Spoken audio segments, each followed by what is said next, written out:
Thank you. Parliament is resumed. We still are left off this morning with that debate. Any member who wishes to contribute to the motion? No?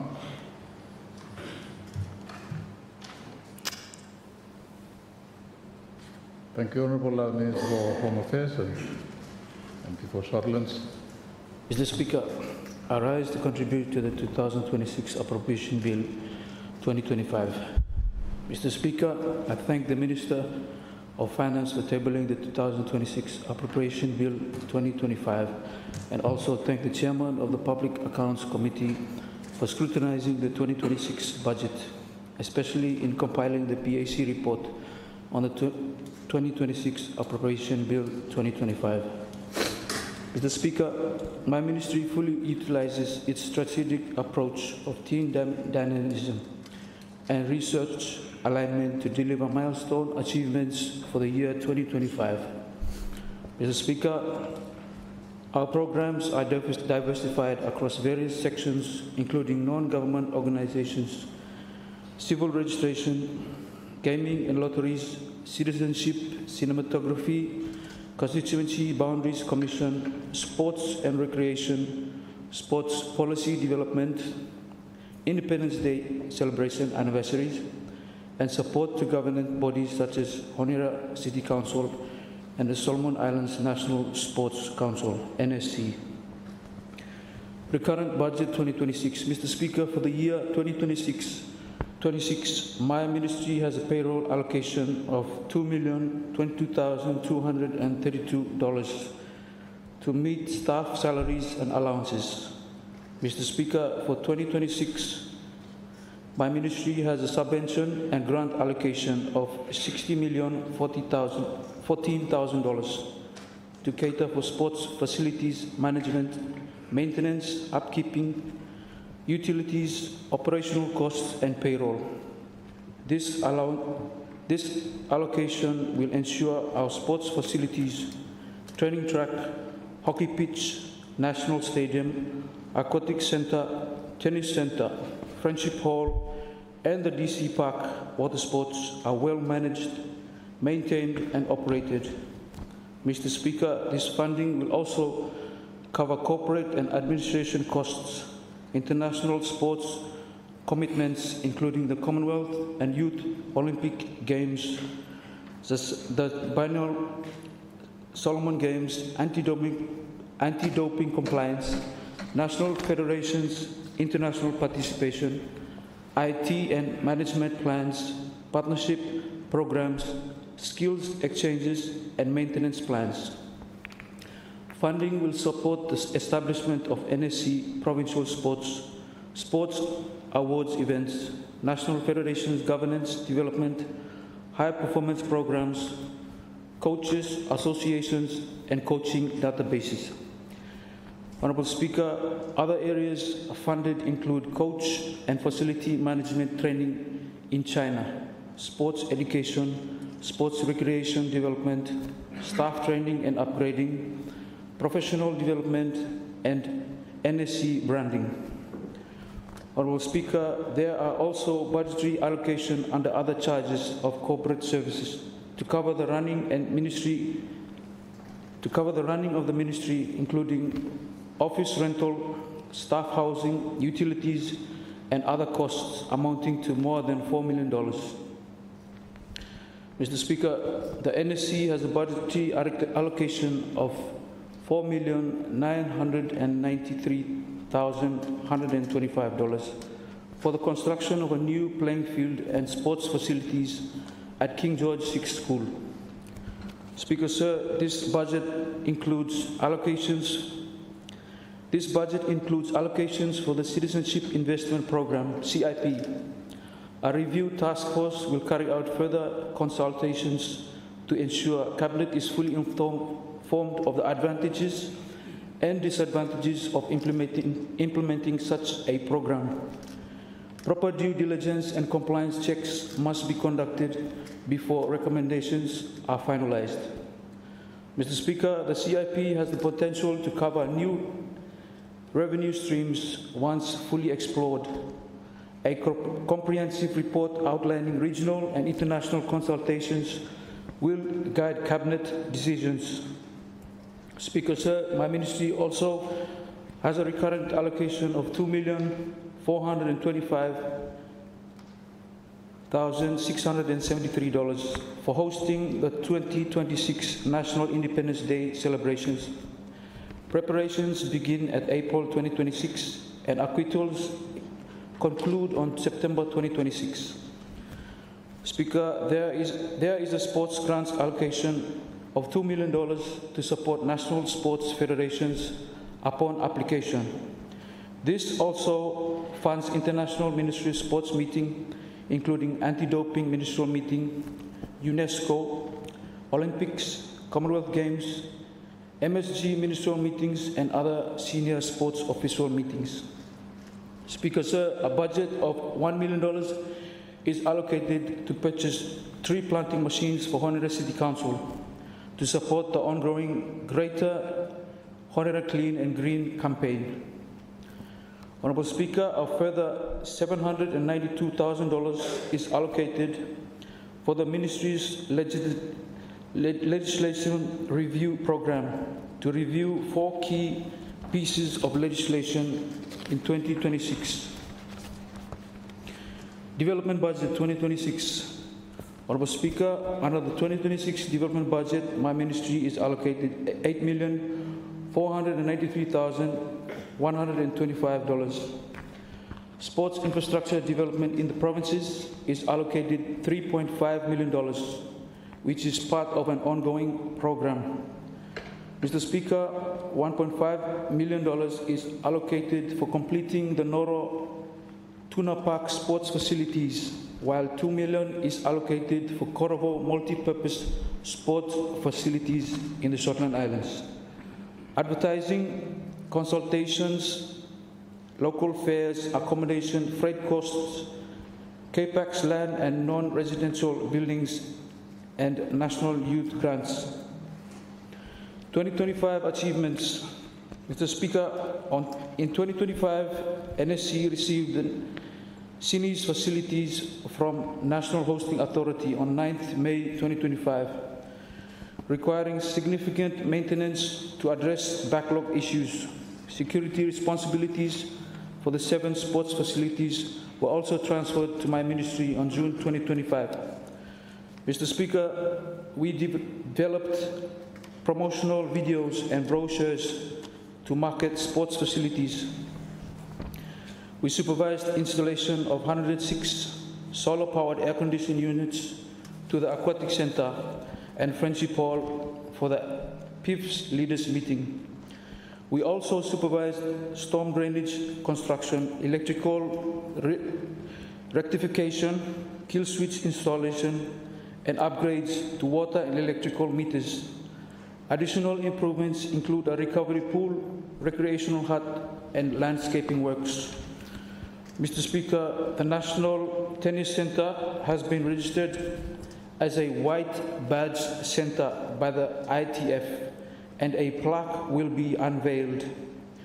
We conducted an energy-efficient assessment on Sports City, identifying over USD 1 million in potential savings from replacing halogen to LED floodlights, reducing costs by up to 51%. We also completed labeling of facility keys, equipment, and signages. Mr. Speaker, NSC's workforce expanded to 94 positions following board and cabinet approvals. A Director of Sports and Recreation Development was appointed in November 2025. 2 lifeguards are now conducting swimming lessons at the Aquatic Center. Provincial Sports and Recreational Development Officer are trained in community coaching and conditioning in Choiseul, Isabel, Makira, Renbel, and Temotu. Volunteers from Australia have joined the ministry. Mr. Speaker, sir, National Sports Council Strategic Intent 2023 to 2035 and the National Sports Recreational Policy 2022 to 2035 continue to be implemented. 16 national federations have been registered. Some federations and NOCSI, SIPC remained unregistered under NSC Act definitions as confirmed by the Attorney General's opinion. Mr. Speaker, we assisted the International Table Tennis Federation Oceania, as well as volleyball and tennis federations with AGMs and elections. NSC signed MOUs with provincial administrations to promote sports and strengthen officers' support for PSRDOs. We continue to improve NSC's board policies, asset registers, ministry plans, and business community plans. Honourable Speaker, Solomon Islands is now compliant with the UNESCO International Convention Against Doping in Sports and WADA requirements for the first time simultaneously. We refined branding of NSC and improved financial analysis through the Zero system. Grants to national federations. Mr. Speaker, we funded the OFC Under-18 Championships with $300,000, supported athletics, basketball, and volleyball teams for the Palau Pacific Mini Games with under $400,000, and supported the Melanesian Cup with $350,000 plus staff and secondments. We also provided incentives for international medalists and continue basic security at Kukum facilities. Work continues on land subdivision at Bench Creek for RSIPF, NDMO and MEHRD and MEHMS projects. Mr. Speaker, sir, we trained ministerial staff under the Fitness Bloimi program. We conducted PE training with Shandong Foreign Trade Vocational Center, training teachers in Western Malaita and Honiara. The ADF provided football and rugby coaching and first aid training, including outreach to Tulagi. We supported community coaching programs across provinces and delivered high-performance support to 16 national federations. We successfully delivered the secondary school games with 23 schools and over 2,000 participants. International events supported.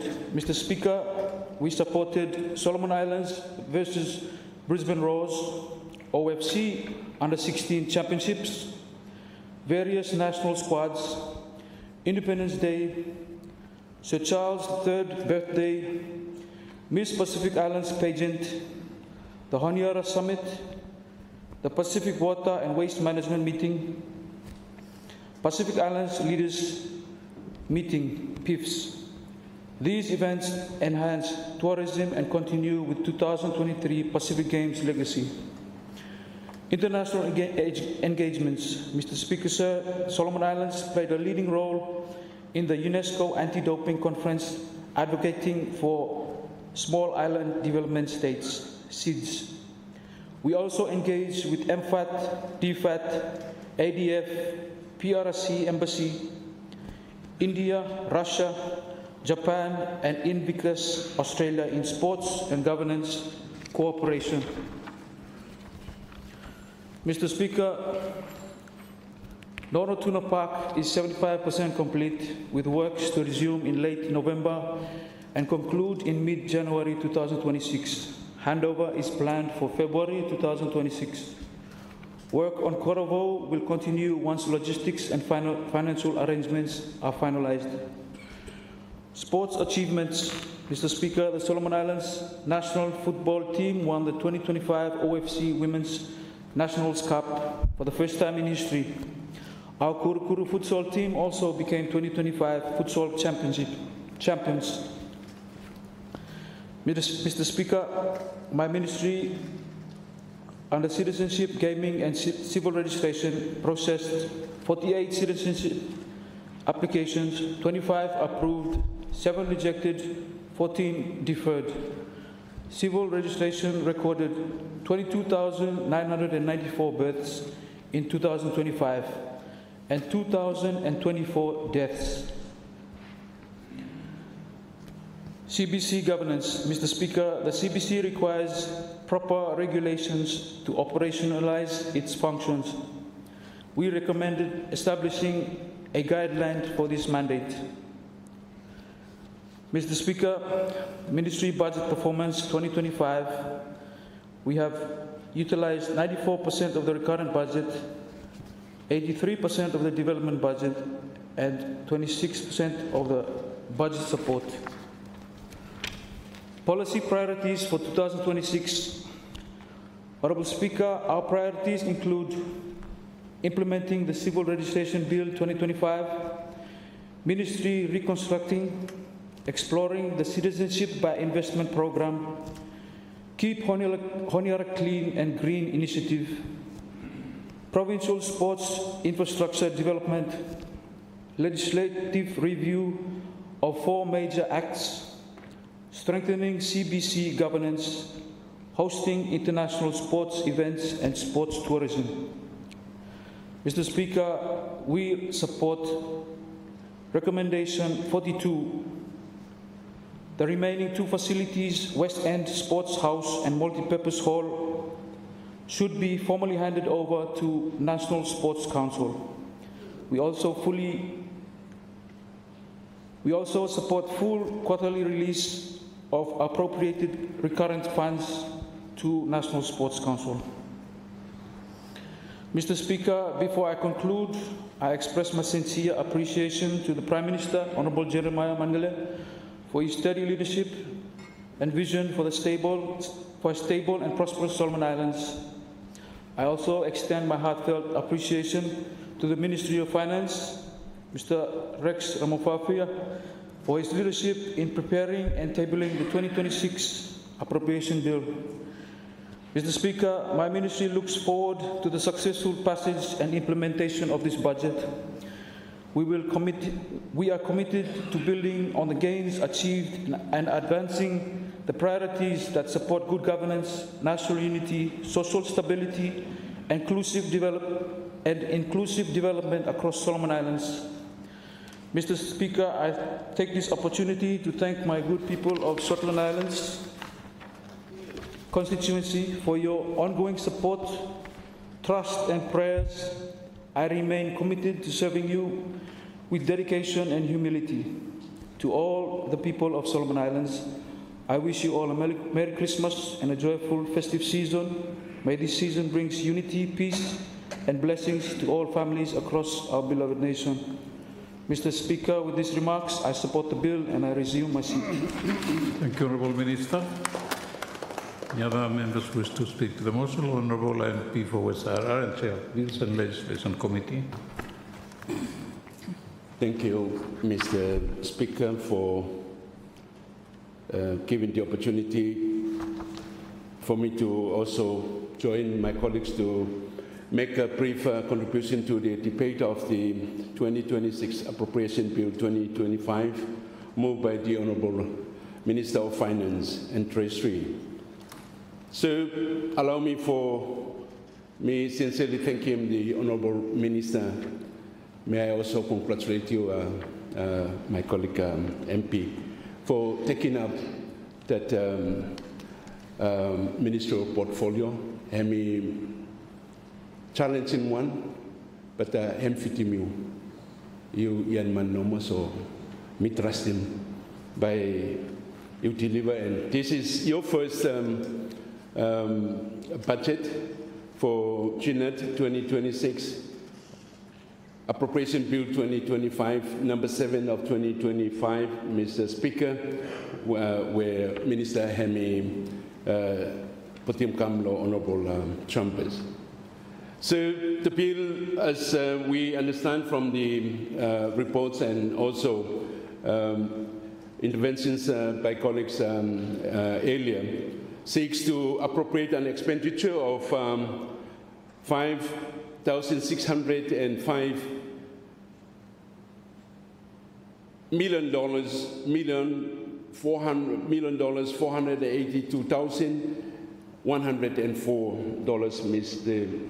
Speaker, from the Consolidated Fund for the services of the financial year ending 31st December 2026, Mr. Speaker.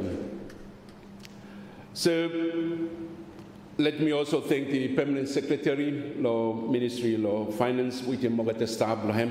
The budget before Imtola, Mr. Speaker, has already been highlighted. It's not a simple budget, and there's takes time, dedication, and commitment to see just an outcome where before the House, Mr. Speaker. Let me also thank the Honorable Prime Minister and Cabinet, the government caucus, the government ministries for putting together the budget for our deliberation, Mr. Speaker. Me also like for taking this opportunity to thank the hardworking chairman of Public Accounts Committee, its members of Committee Blahem, the Auditor General, and the PAC Parliamentary Secretariat for the report, Mr. Speaker, where Hemi also before the chambers. So, Chairman Hemi inside the report, Hemi detail him and present him a lot of issues and analysis where Hemi very helpful. Lo time im tola luluk lo 2026 appropriation bill 2025, Mr. Speaker. Me also on that note, sir, thank the stakeholders who have appeared before the Public Accounts Committee with the submissions and presentations which form this part of this report by the Public Accounts Committee, and more so the recommendations, Mr. Speaker. Again, me like for thanking the Auditor General with him staff Blohem, where I got work tirelessly for putting up this report and also to support the PAC serve, and also the Parliamentary Secretariat, where I spent him hours and hours for come up with him the report for our debate, Mr. Speaker. So the chairman of the Public Accounts Committee, with the members of him, come up with him 63 in total great recommendations served, where Hemi inside law a report blocketta, and those recommendations Hemi for Trinidad government, with the ministry for taking on board, served, and to seriously consider when implementing this budget 2026, Mr. Speaker, as well as the members of Parliament's interventions law report here, Mr. Speaker. So I wish to make observations law process where PAC himself come up with him such a very detailed report, Mr. Speaker, law appropriation bill in compliance with the Mogat standing orders being served. But process here, Hemi come after Minister Hemi already set him policy for him and him budget him, yeah. So time me look through and time me meet debate here now, meeting how much impact now this report recommendations for him Hemi lot this for budget, yeah. Me wonder how now Hemi directly affect him this for the budget, because Hem already decided. Hemi go through the cabinet and Hemi tabled so a lot that and at the same time PAC Hemi make him this for inquiry Hem, because of the recommendations, yeah. If Hemi can come before the budget Hemi concluded, me by comfortable, because a lot of good issues Hem highlighted for implementing budget law and hence Hemi budget law our country, Mr. Speaker. So, time meeting round meeting for me just resistem osem noma processes we mtola memekem lo kata committee. So, kata impacts blahem, real impacts blahem that hemi go into. The budget, even my committee, Bills and Legislation Committee, Misa Tintin Osem too. But recently, sir, it has been a very encouraging consultation happened with the host ministries, and the recognition and appreciation of that we are making laws, bills for our country, come out very strong, Mr. Speaker. So that is an observation where me sit down with him, sir, and me just like for put him out no more just process. So me join him, Chairman, a Public Accounts Committee to strongly recommend the PAC report to the government and government ministries to spend some time for Luluk Mr. Speaker, make him hemikaitim now over the policy implementations. So, having said that, Mr. Speaker, meeting round him over the years past, the same report, PAC pahem come up with him report blahem, and when him sakakasim. After him finishing this budget, him go into implementation. Do we have time to really visit? To use those recommendations and issues, analyze to really help guide us in the implementation or no more. So, something issues where me really reflect him, Mr. Speaker. So, it is definitely a very comprehensive report, Mr. Speaker, and Hemi really improved a lot. I was a member of the Public Accounts Committee, and me looking a lot of improvement in the report content itself, Mr. Speaker, which is valuable to the process of the budget. I wish also to register my gratitude to the local, regional, and international analysts for their input in the briefing report. Imton also report, Karima Wanfala report, Mr. Speaker, where Hemi come from our parliament, and technical people where me mention him come, me like for me also thank him more that report Hemi also very, very comprehensive, so where Hemi come out from the Solomon Islands Pacific Floating Budget Office, and Okata give him a copy of 2026 budget briefings, where Hemi also very analytical, and Hemi highlighting a lot of issues, look at the ministry budget issues faced by 2026 budget, look at the ministries. Hemi also very interesting, and Hemi worth digesting as well, Mr. Speaker. So let me dwell briefly on the 2026 Bill 2025. Thank you, Minister of Finance, for the theme, where Hemi already reflected on by earlier speakers, where you put in for this one budget and for next year. The theme served accelerating economic transformation, resourcing the resource to drive economic growth and sustainable development. So, Hemi, very, very beautiful theme for reflecting him a lot of meaning too, sir, and particularly to the budget. Already, as been highlighted by earlier speakers, Mr. Speaker, no intin hemron waiting team now.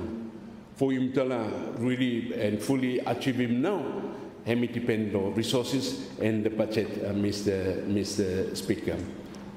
Economy blue imtola, hemi need for hemi grow, imtola save, hemi need to be sustainable, Mr. Speaker, imtola save, again the resources. We know that we've been struggling for resources to really support our annual budget, Mr. Speaker. And so this budget itself, as imtola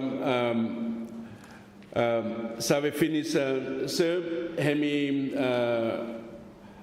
total to $5,605 million, sir, around figure. And hemino small budget, big budget, fit him needs blame sir. But the question now, where me like for also joining the colleagues that they have made the interventions before me, sir, is by imtola achieving. And hemi good challenge, Minister of Finance, for Imtekem just a budget come by imtola work hard him, sir. But it is a challenge. As a new Minister of Finance and Treasury, hemi good challenge below you too. Sir, why me say your same, sir? This for the budget, hemi.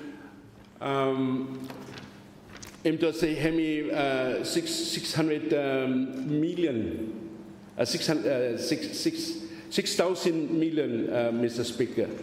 Then, law 2025, hemi 5,000 plus million. Law 2024, hemi 4,700 million, Mr. Speaker.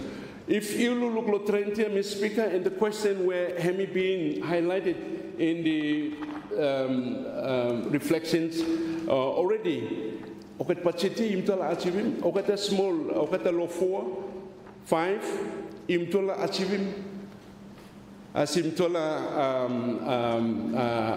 planning, Mr. Speaker, or no more. And so, Hemi gave him the challenge of time him to put him 6,000 million, hem good. But area budget, hem small, but him to struggle with him. And that is the good challenge, and that is the challenge in terms of the budget.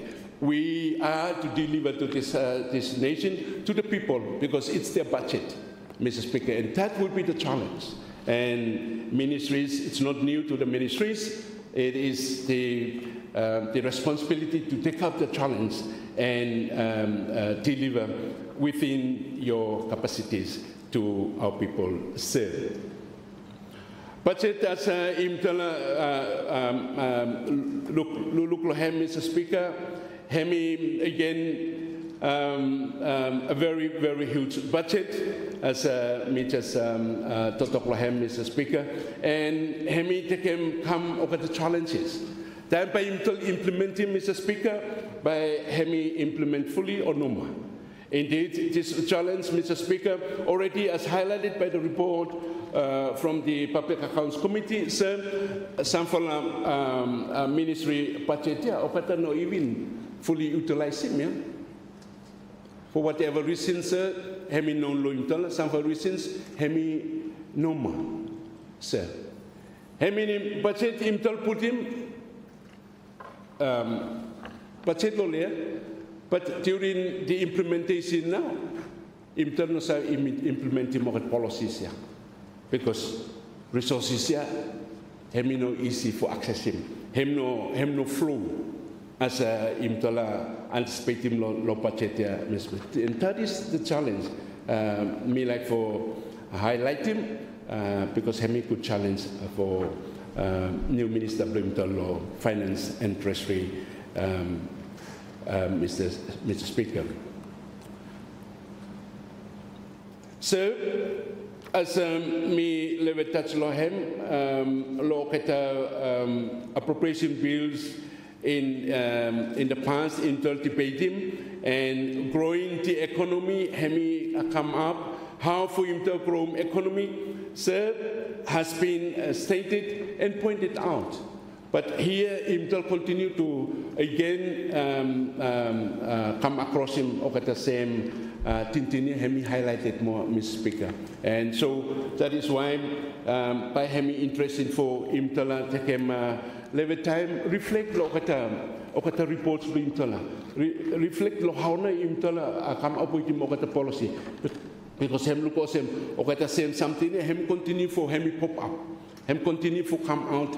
And how na by Imtala stop market. I have also reflected on the recommendations and the analytical reports in the PAC reports in the past and the one we have before us.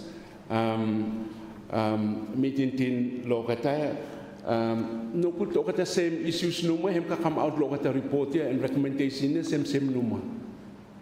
Sir. That question, Mr. But I hope by the Public Expenditure Committee, na help him to time scrutinize him budget law ministries, law how implement him and using budget law Mr. Speaker. So the Public Accounts Committee Hemi identify structural economic barriers where Hemi no new barriers that also affecting the implementation of our budgets. Yes. And me no Karim any doubt that will be a challenge for this budget as well. So in the report it has highlighted several structural impediments that continue burden citizens and constrain private sector growth, Mr. Speaker. And in addition to that, the budget Heminos have implemented because the resources sometimes Heminos are available local ministries when they plan and wanted to implement their policy, Mr. Speaker. And these are barriers. Barriers Hemi continue exist, sir, and how now by Imtasa address him to really implement him now over the budget Imtala make him Hemi flow, sir. The impediments law budget implementation, one fellow where Hemi highlighted to report now, electricity, tariff Imtala hem high. And I think something where Imtala should give him time lo hem Imtala address him. Because SOE Imtala no more. How best Imtala address him. Make him that environment in terms of electricity tariff for investors, our investments, businesses, and also workplace Hemi actually address, sir. And so one fella where Hemi can come up every time no more debating budget, Mr. Speaker. So second is the productive sectors such as agriculture, fisheries, they remain under-supported despite the potentials. Again, so this me para support him this statement because me look lo pachetia me tintin hey ma imtol put him more resources lo tufala ministry first time. Make him to implement him now, or policies blocked on those potentials of agriculture, fisheries here, and mining now. Hemi come up, Mr. Speaker. Let's put that resources lo the Imtel invest lo him first time. Focus and give them the sufficient funds. Make him run him and grow economy Imtel first time, and that. Mr. Speaker, will certainly trickle down to our people, the rural people where now economy blame through initiatives law agriculture, law fisheries, forestry, local sector, Mr. Speaker.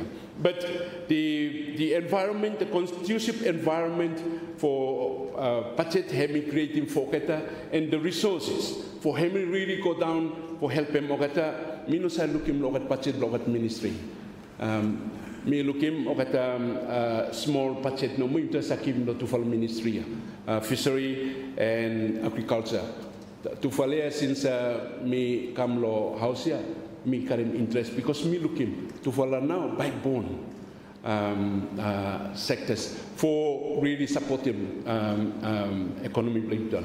If imtal put him ko sufficient fund to follow ministry no ma, Mr. Speaker, imtal no complain my. I have the conviction, Mr. Speaker, that by country imtal him ko. At the moment, imtal piecemeal located, small, him no fit him, and again the fact that our country comprised of islands, hemi no easy from island to island, Mr. Speaker. Me like for highlight him that as a barrier to follow ministries under supported local budget blocked annually, Mr. Speaker. That is from my standpoint, sir. And the report also highlighted the neglect of social and environmental issues. If you look at the ministries to really help complement the productive sector, sir, by you looking hemi at issue himself. Ministry of environmental issues where imtola should address him hemi no current enough support in terms of their resources, their funding, Mr. Speaker. And so, out in the remote areas, recently on the floor of Parliament, Mr. Speaker, question imtola just seserim no more, or views imtola or issues, law environment were created by another sector imtola to forestry. Mr. Speaker. So, insufficient support to those ministries, hemi contribute to that environment where and hem become barriers for the implementation. So me like for highlighting conclusion law. PAC said that whilst the government seeks transformative growth, the persistence of weak governance, inadequate accountability, and misaligned budget priorities continues to undermine economic progress. The Public Accounts Committee emphasizes that these fundamental issues must be addressed as a matter of priority to create a stable platform for development and improved service delivery. This is not new to the government. Me sabe if already have schemes to address, but I think it is an important conclusion that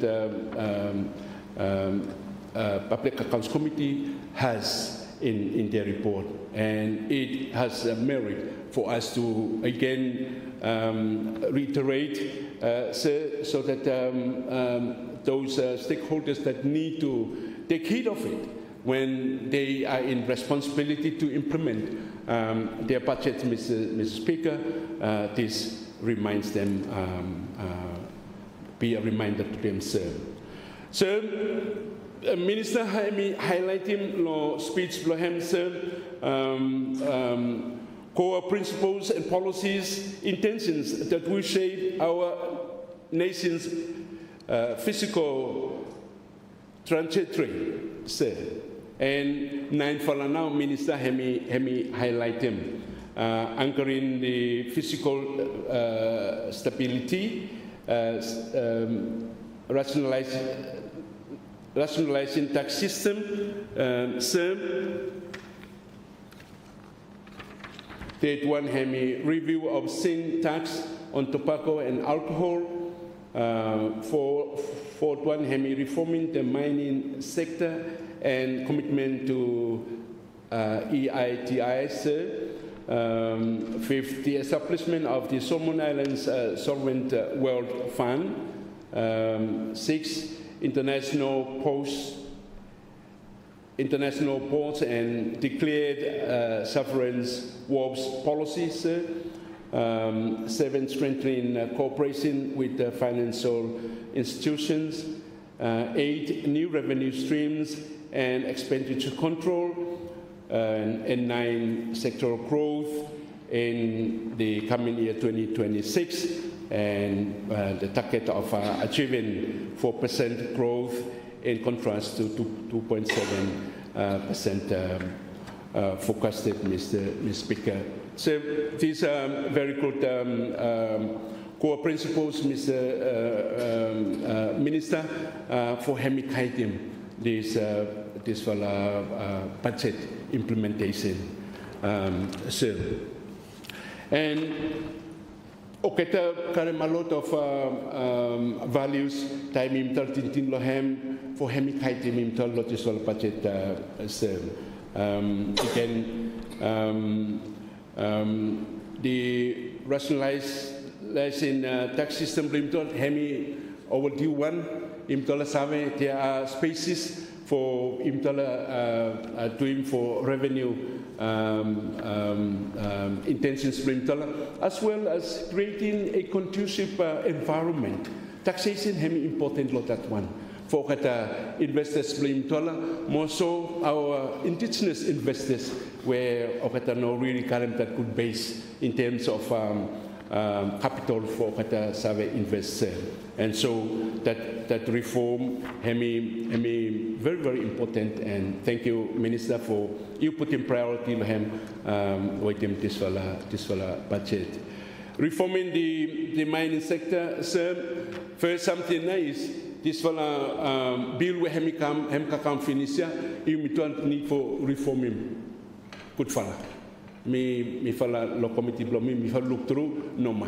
Hemi no much good for country blame tala. It is going to take us lo path where forestry hem take him tala. Me looking mosem and hemi good you highlight him lo here. So that imtala lebet work hem more improve him so that hemi fit him and hem sweet him interest blame tala as a country, and more so our resource owners, Mr. Speaker. So me happy to my Minister that one imtal must reform him this for mining sector, but bill him now number one. Hemi urgent, but imtal need for wakal him now, sir. Suppose no more, sir. The bill that hemi come, hemi karim staka space for imtal sabe korong, Mr. Speaker, and me like for support him this for key principle you put him or core principle. Lot that one, Mr. Speaker. So, sovereign World Fund blame tola, yes, put him come start work law, legal framework blahem, hemi good one. Okata small countries, low region, okata neighbors blame tola, okata karem, okata twin finish, okata fund, okata hem grow. Imtal karem staka resource we are yet struggling. We need to start as and Minister. I commend you for that vision for Imtalco that way, sir. So me look at the growth, the sectoral growth in 2026, sir. Me already alutlahem into the need for enhancing the productivity and resilience. Economic backbone, block country, sir. Him now, say agriculture, and also fisheries. Mining him come up, need for waklahem, sir. And if imtola need for realizing more, if we are doing fairness to these sectors in terms of the budget, that is something that I would like to pose, Mr. Speaker. Are we doing justice to our country, to our people, in terms of these sectors? Represented by Ministry of Agriculture, where hemblo people blame tola, fisheries, hemblo kata, mining, by hemblo kata, it's nice no. And imtola need for putting that budget for sale. At the moment, need for imtala luru prem. And these sectors, sir, okata para need him now improved infrastructure for okata actually perform and okata deliver as imtala invitation, Mr. Speaker. So, okata commodities lo agriculture, cocoa, coconut, coconut oil, fish, lo fisheries, then mining, livelihood for people bring talnaya, and we just need to lead them. And one way of leading them, Mr. Speaker, is the budget. Budget hemi therefore hemi help him. Okata say. So me that's lo okata me 2-3 ministries no more. Ministry of Education and Human Resources. So okata statements lo missing statements lo hemi Kamlo Ministries embara nice one, Mr. Speaker.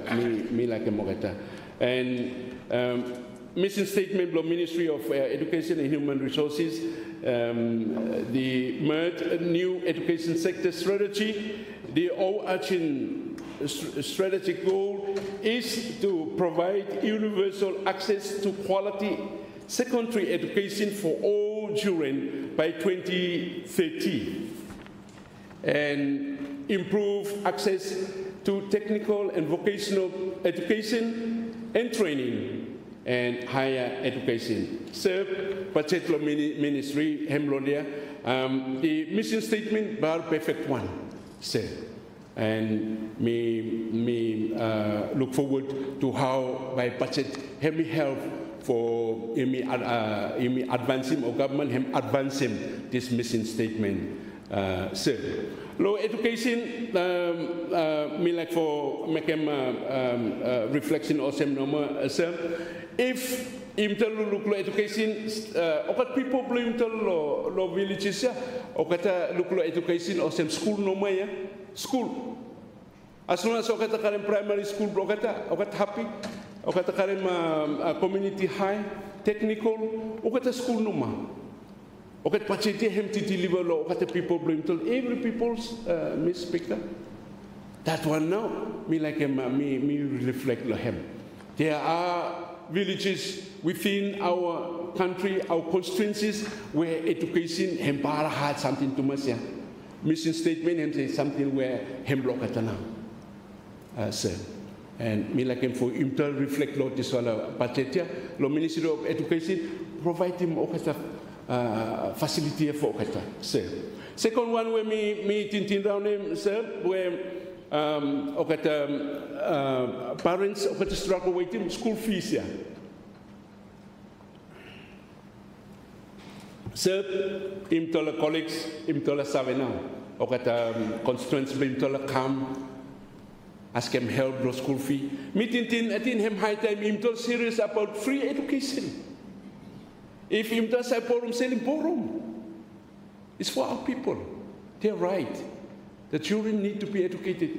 Let's get them that free education. By me put him leave him there, Mr. Speaker. But meeting I think it's high time. People, people blue tola inside the country struggle. Me save lo some for schools, primary schools and community high schools. Even in my constituency, some parents no save pay ya, no save pay school fee. Hem no high too much, but no more too. Me no save hem hard now. Okata neglect no more, Mr. Speaker, but something where ministry by himself finds out good lo if hemi contact him okata sabi lo him sir, but no more okata find him hard too. So me tintin okata something him point to us that let's be serious, Janet, let's get into soon provide him that services to our people, free education him to give him him no free, but okata contribute, but at least bulk of it, sir. Another point me reflect lahem lo dia out of okata secondary schools, if even community high schools where okata private and okata churches blim to run him, okata struggle. Time you compare him with him to for school block government blame tola, King George and way Mapuru.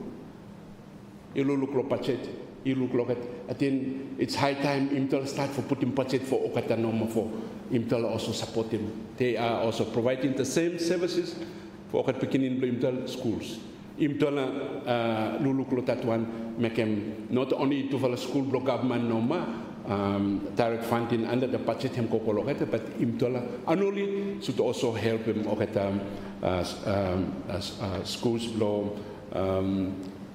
churches, and also some for private. There is government help him come inside local budget here, but meeting that the direct connectivity needs to be done through future budgets, Mr. Speaker.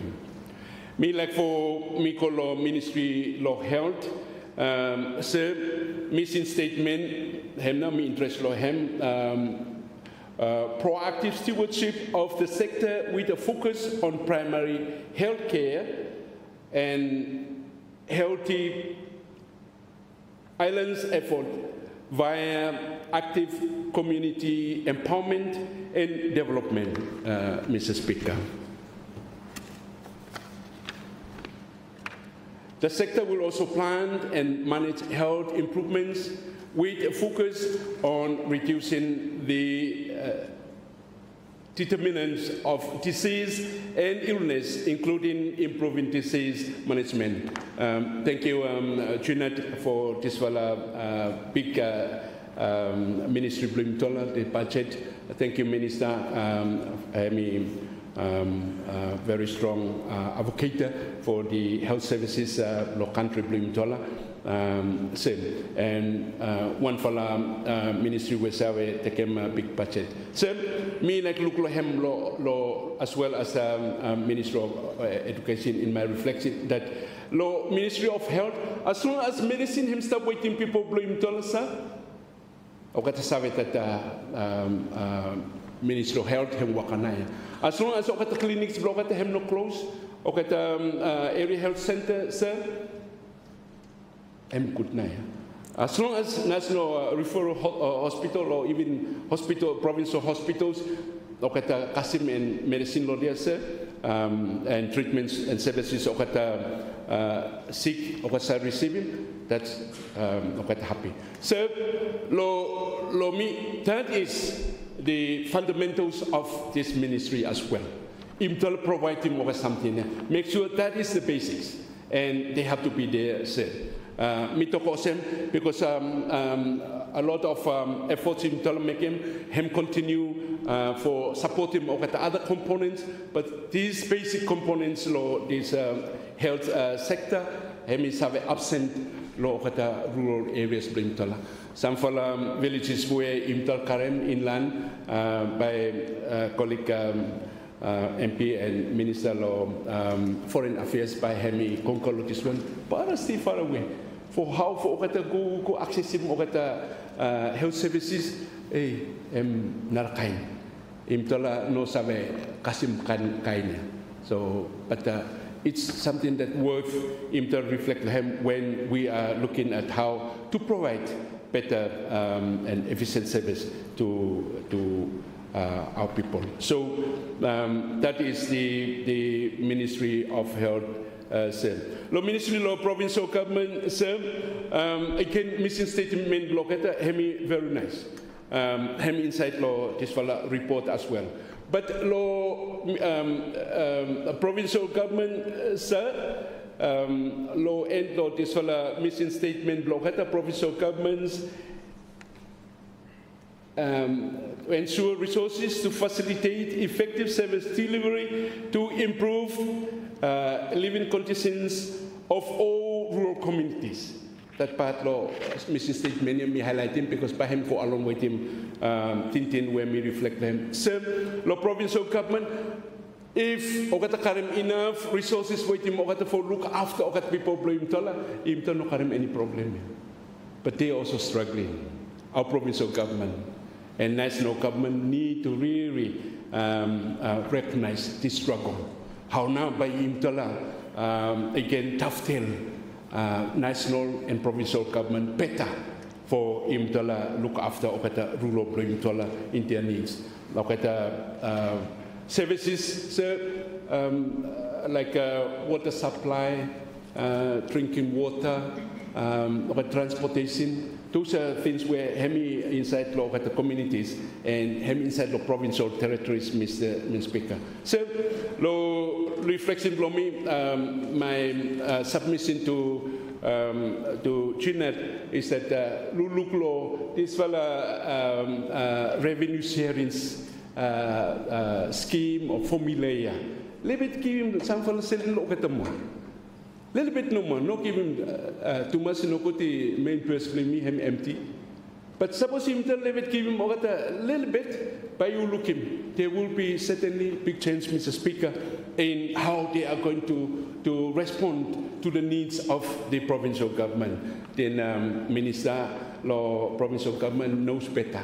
Law, this area, but me highlighting, meeting that one, imtala, luluk strong lohem, Minister of Finance and Prime Minister, give him a little bit more on top of what they've been receiving, and by you looking by services block at the hemi start for flow there, Mr. Speaker.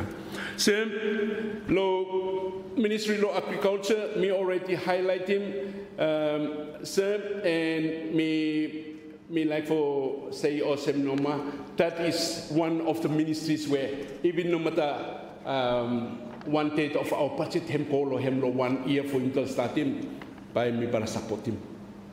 My intel chrome country blue intel first time. We've been talking about the potential of kata coconut ya cocoa sa kava hemi come on more. Okay, chincha. Every something him lu imtan no, but how now? Imtan no sa kasim. This will export tonnage imtala export him. What na him still wrong ya? So me also like for put him share him that before at the time samfalu imtala small or kata extension agriculture extension offices stay lo kata stations ya man. Agriculture para move ya, lo communities. So as commerce, me like him told Lulu make him. Okay, the expenses stay down with the people, so that they on daily basis advise them, lead them, Mr. Speaker, and then by you look him, okay, the reports by him tell lo tonnage of cocoa, coconut, copra, annually by him go up, by him increase definitely, because the guidance is there. At their doorstep. At the moment, no more, Mr. Speaker. So, law Ministry, Law Agriculture, me like for put him on that commodities blame more so our traditional commodities where hem holem economy blame for so many years. It's still there, but imtol just need to enhance and. For future or even now the 2026 budget, I think that is an area where the services needed. So, the Ministry of Fisheries, again, the mission statement lokata me like for reflect lahem, Ministry of Fisheries and Marine Resources. Leads the challenge to sustainably manage and develop the nation's offshore and coastal fisheries. Is active in promoting community-based resources management and aims to contribute to the sustainable management of the region's offshore marine resources. So, the Ministry of Fisheries, me come look hemi same disappointment when me current waiting my Ministry of Agriculture. No sufficient resources budget hem ko loket ma imtol budget and kim ko selling first time for kat mania wakalo hem potential sia o kat harvesting for imtol, Mr. Speaker. That is my thinking and where I'm coming from, Mr. Speaker. Law fisheries no more increase law 128 million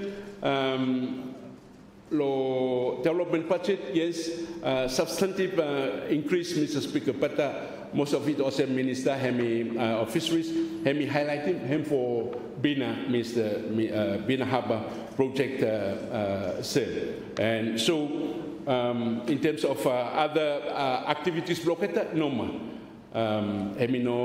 Sufficiently covered in the budget, Mr. Speaker. So lo Minister of Fisheries, me just me reflect and me like for put him across no more or same. Lo pinahaba Minister hem tatar finish and hem tatar lo you Minister of Finance him tell must ring fence him now or the development budget ministry, particularly pinahaba project there. Many years now this one year. Now we congratulate him Chinat for putting substantive budget. Minister Parawacham Aplohem Lomoni. Substantive budget. But by outcome him how? Me worry no more as a Malitan, Mr. Speaker, that Imtal Toklotisol project and selling big selling to us, Imtal make him ring fencing minister. Make him Selenia Chinat Hemi achieving the outcome. Lohem. So was no more by Hemiko between the fingers and Imtala losing the intention of this project. So Hemi already taken many years and Imtal need for him to speed him up. And so funding local development budget for him this year, put him inside one for trust account ministry.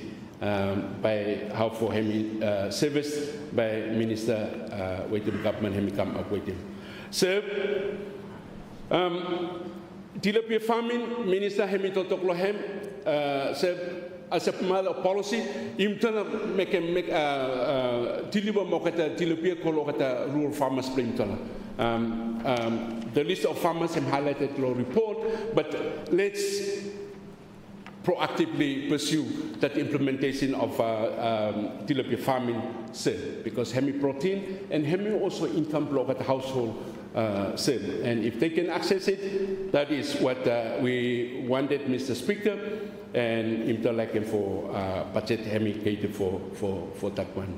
So under fisheries as well, seaweed development and implementation, so budget hemi go up, but lo report lo PAC out of that 11 million hemi lo 2025 development budget 2 million no more okata tekem. That's what me come across him.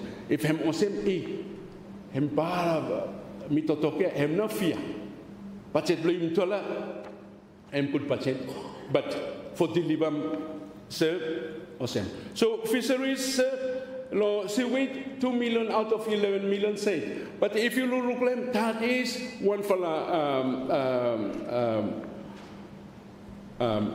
commodity way to have export him and hemi 6 weeks no more, Mr. Speaker. And see, you know, look at him see more. Country blame tell him karim see fishery for him konoma and point him see blue you him good. You karim lagun him good. Mr. Speaker and Minister was saying the number of farmers hemi go up, hemi increase. Ogata farmer lo West Island mino atim koyetia. Ogata farmer lo East Island lo Tarpaine area mino atimetia. And ogata farmer lo Malitanea. Ogata farmer lo West Koyo mi no atimetia. Mr. Speaker, it's hembara lukut. And the Chilean government continue to pursue and support him. See, with him 6 weeks, no more 6, 7, 8 weeks, you may harvest now. You got him 2 for a line, 3 for a line of 20 meters. That's one bike of 80 kilo. And 80 kilo this time, what farmer take him $8 per kilo. And some for a farmer, lo there, or 100 lines.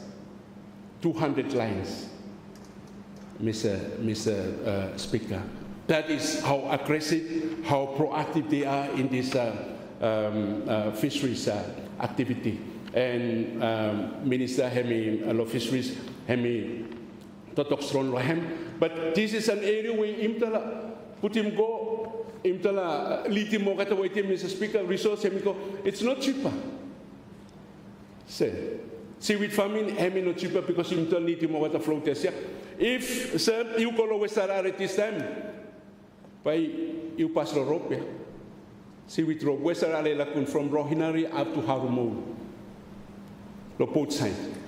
And very soon, if government has me pursue strongly this seaweed, by me for closing with from Okasiko Polo Laguna, you come no more passes, you go deliver there direct, then you go out passes, you go out alone inside the lagoon, no more. You will no longer enjoy the beauty of that Western blue lagoon. Because seaweed. But suppose you travel, you go to Enchin, hemi beautiful too. Me val make mo kata angkayam, kata floaters. This time, every Mr. Speaker, mineral water bottle lo ifala, hem na lo seaweed ya. Time you fall to here, hem ko lo si, o kata pikim. If you go by staka now, hemi leveti luka anoin tu pata, hemi ko fonara something. Yeah,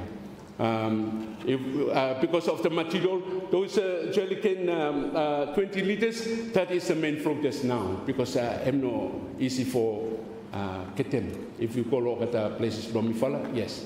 Radumana hem good because hem salonoma reef, you ankam go, you make him at a post noma, but at Lakun Lomifal, hem levity, Mr. Speaker. Sir, that is money. And some for communities lo imtal down here selling lokata too much now, Mr. Speaker. And that is where fast income lo hem, as I said and earlier, 6 weeks, 7 weeks, okat money harvest now. Yeah. Mr. Talema lo okata blomi lo westaran mi say lo quale lo west okata go. Okata tikim coal, imtal go templace imtal with him coal lo si, hem no masi wit. Osem. Itare mogat me encourage mogat continue. Hem no easy, but that is about seaweed. So me like policy blow government the biking, but me like for sharing osem. A lot is happening inside lo okata seaweed here. So lo. Ministry of Home Affairs, thank you, Minister. Hemi just thought finish noma. Mr. Statement blohem lo there, budget blohem lo there. But okata facility blow you, Minister, continue for asking budget law government for you look after okata. And you must provide him okata young people blow him tell Minister, okata must access him. Okata must go play inside. Hem expensive, I know, for look after, but that is a worthwhile budget government hem submit him for people blow him. Imtala engage him with people blow imtala go exercise health hem affected na ya. Okata become healthier. Okat no ko lo number 9. Imtala encourage him for okata using mokat facilities ya. And so me like for say here Minister of Finance and also Prime Minister. Whatever budget you put in, Minister of Home Affairs for look after okata facilities, don't have any hesitation. But then look at how now okata young people everyone okata access him okata facility make them okata continue for winning okata gold medal for him as well as stay healthy, Mr. Speaker. If you finish you go down here, but you look him gold side road Holy Cross here. Every youth sprinter now can compete for a space, minutes for okata sweet no more, Mr. Speaker, for sweet. In Toko down you side him. And so the demand for okata picking in Blimtal for okata accessing okata facility was him high. And so Imtal must know make him that post lock at the place here, hemi stamping block no man. Have money you go to look low budget. Put him in, Imtal pay for okata, level selling okata come, but they must access so that okata stay fit, stay healthy, win him gold medal, okata no siki, and time okata go play, okata get tired, okata no sakolo night, okata night activities, yeah, Mr. Speaker. That's how you look at the young people Imtal waiting okata facility here. So that one now, Law Home Affairs, Mr. Speaker. Same, Law. Budget blame tola me like for say or same me look lo budget time hemi say for sold me reflect let me say ay me ko sa titing custom mo What budget lo mi fala atin something honti mo how ya. We mi fala ko selen lo hiya nom but hemararan out o hem no stop mo ya. O sem. And what hemi kam lo mind lo mina, Mr. Speaker, is that a number of issues we imtel continue for budget on top, we imtel no sa settlum culturally, socially, inside lo country imtel lo okata things happen, sa imtel no ignore him. Imtel put in budget clearly mo ka something. So hemiliti mi for me highlight him okata reports lo oti the journals sir imtel they going to haunt us okata pa prin impatlak lo okata kut waka imtel tuim lo pachetia sir kira mo kata from imtel. So that one na hemi come and me look him lo kata reports okata issues where hemi stamp atin lo country blame tola let's imto pray over teke mo katman pray lo hem even pachetia minister teke finish lo church me happy lo you make him pick man hemi blessing always. Sir, me like for again thank you mo kata development partners where okata para inside lo pachet with him tola lo kata supports Lokata Sir and the others were Okata no highlighted me like for also training EU Minister of Finance and Prime Minister. Thank you, Mogat. They have been our partners and we continue for framework in Okata Sir. But Okata keeps through the budget where Okata partners blame Tona partners Okata Kikim come, Imta not take him lightly. No could that one too, hemi save make him tell false salt. Because him go maybe tintin mentality him talk I hem something look at man give him no mind. Something even no sweet lo him. So that one hemi strong inside look at budget bring because Tona partners if okata no ma him no sa budget end up a good budget yeah. And so what okata give him him tell must put him value lo him. Tell must karam respect lo him same. Tona dependency, hemi been highlighted lokata social media imtola, hemi high time imtol work towards okata help imtol and imtol get out. How na ba imtol get out? Grow our own economy. Grow kakay imtol seleva. Keep calm. But no keep all the way. Every year ba imtol ask him no ma keep calm no ma. We could to put a stop to it and let's commit. And determined for him to put him to stop in the near future, Mr. Speaker, Minister of Finance, me like for highlight him. Osem make him let it go slow, and then economic look pick up look at the sectors bring even things osem social media become across in vehicles were hemitonated. Lo 2022, okata say. Kasim 2023, more than 100 vehicles okat kibim tola. Misal looking more at a vehicle ya lo road class brake hemben okat a new one osem noma. There is certainly no any greater respect. Lo samfal people blame tola okat usim okat vehicles ya. So, and me like for highlight him and share him osem because hemi also highlighted, which is it's a fact. Because something what man give him, sir, him pick something too much.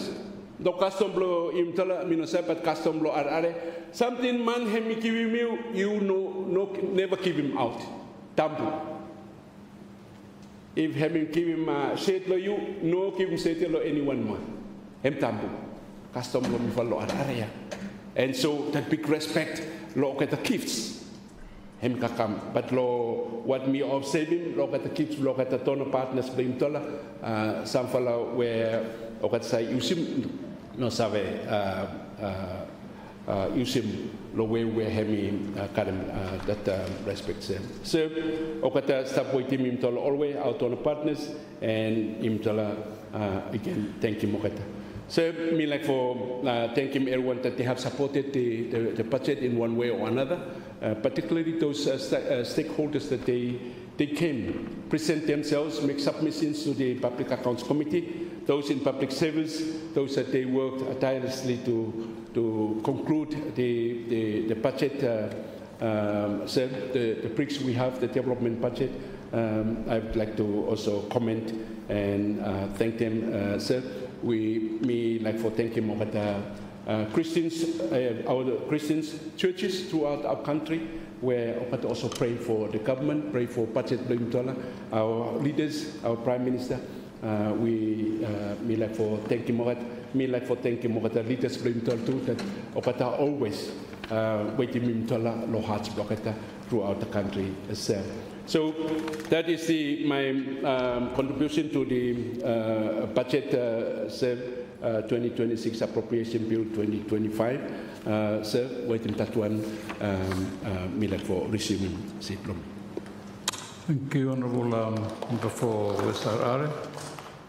Let me give the floor to the Minister for Lands and Singh Harbour floor, sir. Thank you, Mr. Speaker, sir. I will be speaking in support of the budget. First of all, at the outset, we'd like to say thank you, the Public Accounts Committee, the team, the chair, for going through the budget and the report that is at hand now in front of us.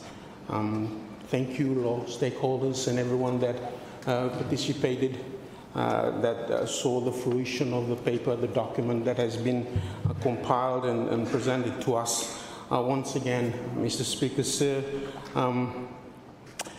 the theme that this government has put together and has been presented by the Minister of Finance and has been debated in the last yesterday and today, the theme that defies the government's purposes, which is accelerating economic transformation, resourcing the resource to drive economic growth and sustainable development. Law intro here, me like go back and first of all and me look lo mission statement below ministry below me as Minister below Lands. In the report on page 123, by you look him as head number 18, let me say the mission statement of the Ministry of Lands and Housing is that we will ensure land dealings are fair, transparent, and impartial, and according to appropriate and relevant laws, that the services provided by the ministry is customer-focused, effective, and efficient. That is the mission statement of my ministry, where Hemi been put together inside this draft that has went through the PAC. Now, to some people, maybe others that are listening outside, this budget theme to some might just be a slogan. Some people might say it's just to be mentioned as ministers and MPs only put them together speeches blocketa, and then at the end of the day they just set it aside. But to this government and to the Minister of Finance, the new Minister of Finance below the Jinnah government, the theme is well considered, and come through the cabinet, and it was agreed and well supported by this government. It becomes part of our inner core desire that we'd like to make it as a promise to the people that we would set aside the political differences and to govern as one, so that this country would feel the growth that Mifala like presenting Lovisala budget. Today, now, Bami try for go through this theme and see why this theme matters to this government. Why this theme, Hemi Patlo, the unity of the GNAT government, and to see why this theme, as Minister of Lands, Bahemi transforming this country according to the speeches presented by colleague ministers and more so from our minister, and why every member of this house should support the budget 2026. Now, let me be clear from here that this theme is not just rhetoric. This one is the desire, as me mentioned him earlier on. It is our desire to go down to the nearly 78% of Solomon Islanders in the rural setting and be with them as a government of national unity. I'd like to have to let the people know that they might have waited for growth, and that the cost of sometimes we into our ask for rice or store, it outpaces our fortnightly wages. It falls below. And for those that also want to talk below noticed, where me for the biggest supplier of cocoa. For reaching market, me for by need him road. For come down, and time we go down to the 78% of our rural populace, we are giving them a sense and a source of security. And the theme, resourcing the resources, is the government's answer to this waiting. We are not talking about abstract policy here. We are talking about the dreams, our dreams.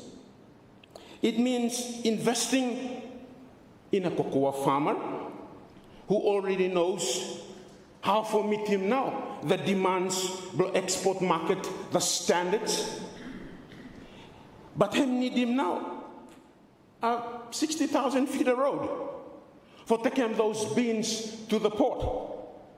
It means backing the landowner, where he got him 10 acres of land, whereby at the end of the day, by him turn him into an coconut oil mill, but he need him a clear title as Minister of Lands, according to land recording. He mean him, me fella supporting the provincial government for planning, for boosting fishing co-ops blocketa, for aligning national needs blocketa.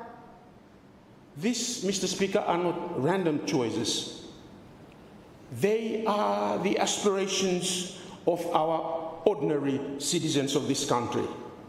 And this budget is how we turn these aspirations into reality. Speaker said, the desire to grow is rooted in unity. We know that progress cannot happen time into a rawa. Resourcing the resource is unity in action, Mr. Speaker.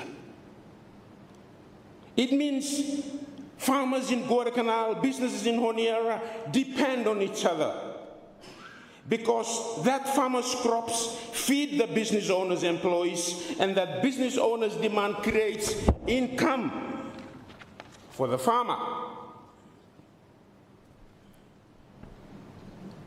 Mr. Speaker, the theme is unifying.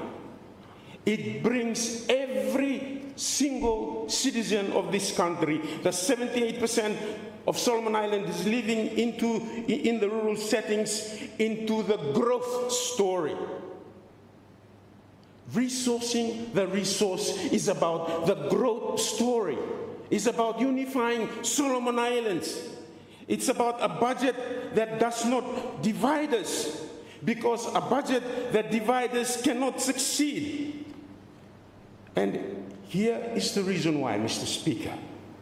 Because it aligns all sectors around a shared goal, growing Wanemhem Waka.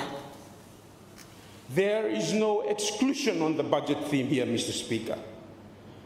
The private sector knows all about it, Mr. Speaker, because it will get backing the business scales, Mr. Speaker. The budget theme, bridge him now, this urban-rural divide. For too long, we have treated rural areas as just suppliers and urban areas as just consumers. But this theme changes their whole narrative. When we invest in a feeder road from a rural farm to Honiara markets, we are not just helping the farmer, we are helping urban families get fresher and a little bit cheaper foods here, Mr. Speaker. Third, Mr. Speaker, hemi leverage another values we all share. Solomon Islanders, we are a Christian people. We are a people of faith and culture. Thimblo into fala. You know, we are talking about budget for Solomon Islands. So, as minister, a Christian minister speaking here, me try go back lo setting lo Bible, because him say seek ye first the kingdom. But time me look lo here resourcing the resources. It concludes or him leading me into the parable of the talents, where him recorded lo scripture lo book of Matthew 25 that the owner him give him this one fella farmer, him give him the second one, and him give him the third one. And the two fella go and increase him. They are resourcing what was given to them. The third one, him take him go na him go haul him go keep him no more. So at the end of the day, one fella, because him no progress in anything, the result, him punished for. Mr. Speaker, here, time me look lo theme is my theme transformative as Minister for Lands. Me look lo hem, it is a transformative theme. Hem shift from just broad handouts to targeted impacts. For years, IMTU spreading funds thinly across small projects, one time very little to show for it. But this one, we will invest in entities that can deliver scalable growth and export a ready farm that can double its output, that by lead him into a new road, Mr. Speaker.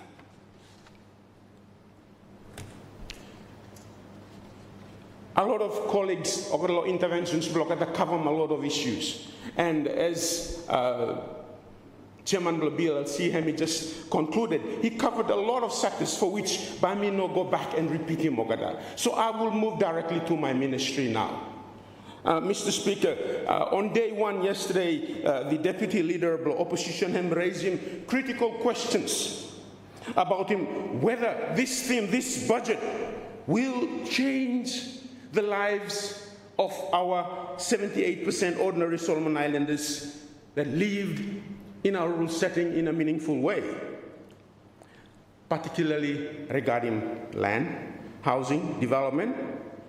So I will turn to the work of my ministry and by me try for putting concrete examples on how targeted resources allocation is addressing these concerns, Mr. Speaker. Our budget, according to the report here and the recommendations compiled by the Public Accounts Committee and the chairman, which is the MP for Central Honiara, on page 123, the budget here for 2026 shows a total expenditure of 26,553,600. And Speaker, it's an internal allocation ratio of approximately 63%, recurrent 37%. Development is already better than the 80-20 national guideline. Speaker, the PAC report, which I have in front of me here, sheds light on the ministry's efforts to strengthen governance and address the land and housing concerns raised on the floor yesterday. Firstly, Speaker, on revenue collection, this is from my ministry. The Ministry of Lands, according to the reports provided by our accountable office, had me focus intently on addressing the historical issue of insufficient efforts to collect non-tax revenue. The ministry was expected this year, 2026, to collect 17.77 million, and we had already collected more than 80% of that quota. For next year, the target remains the same at 17, but the ministry anticipates collecting more revenue by reviewing approximately 3,000 to 4,000 parcels of land in Honiara and other areas within our country, which is expected for HEMI generating premium charges and new land rentals, the delivery of new vehicles, which is me feel like thanking this government. It was delivered last month, and we expecting to significantly support this revenue collection program, Mr. Speaker. And concerning the structural issue, house crisis, Honiara, and other urban centers, as is highly and rightly highlighted here on the floor, that this one has become what we call a silent emergency, noting the lack of an affordable housing scheme, urban land reform, or a subsidy framework for first home buyers. While the ministry, we acknowledge that significant investment in housing policy is still required, the ministry report highlights the crucial and immediate role of the government central scheme in providing relief. The ministry affirmed the positive impact of this scheme, observing that approximately 99% of government rental payments now go to local owners or landlords, thus providing income to roughly nearly 4,000 landlords, which are Solomon Islanders. And this one, Mr. Speaker, it supports the livelihood, enabling our local Solomon Island landlords to pay off their bank loans, cover school fees. Furthermore, the ministry accommodation arrangements beyond fixed-term titles, they are accepting leases. They were facilitated under the temporary occupation licenses, which is the toll for people who have built good houses and are in the process of obtaining a fixed-term estate title. These are the practical, immediate steps where ministry have taken for managing now the crisis me present him about. Mr. Speaker, ministry have actively advancing now customer land reform, Mr. Speaker. And me like mention here this now that tomorrow 7 a.m. The team below ministry by go across Auki, and by lunchtime tomorrow they'll be officially opening the land recording office in Auki. This one, Mr. Speaker. And in response, the ministry has secured an additional 1 million for the recording program next year. let me demonstrate him now. This fella increased commitment below ministry, Mr. Speaker. The fee for starting this process is kept very minimal at only $20. $20 Solomon no more per group here. Specifically for encouraging voluntarily participation. And over 35 parcels of land have completed the recording processes and are receiving now certificates from the ministry.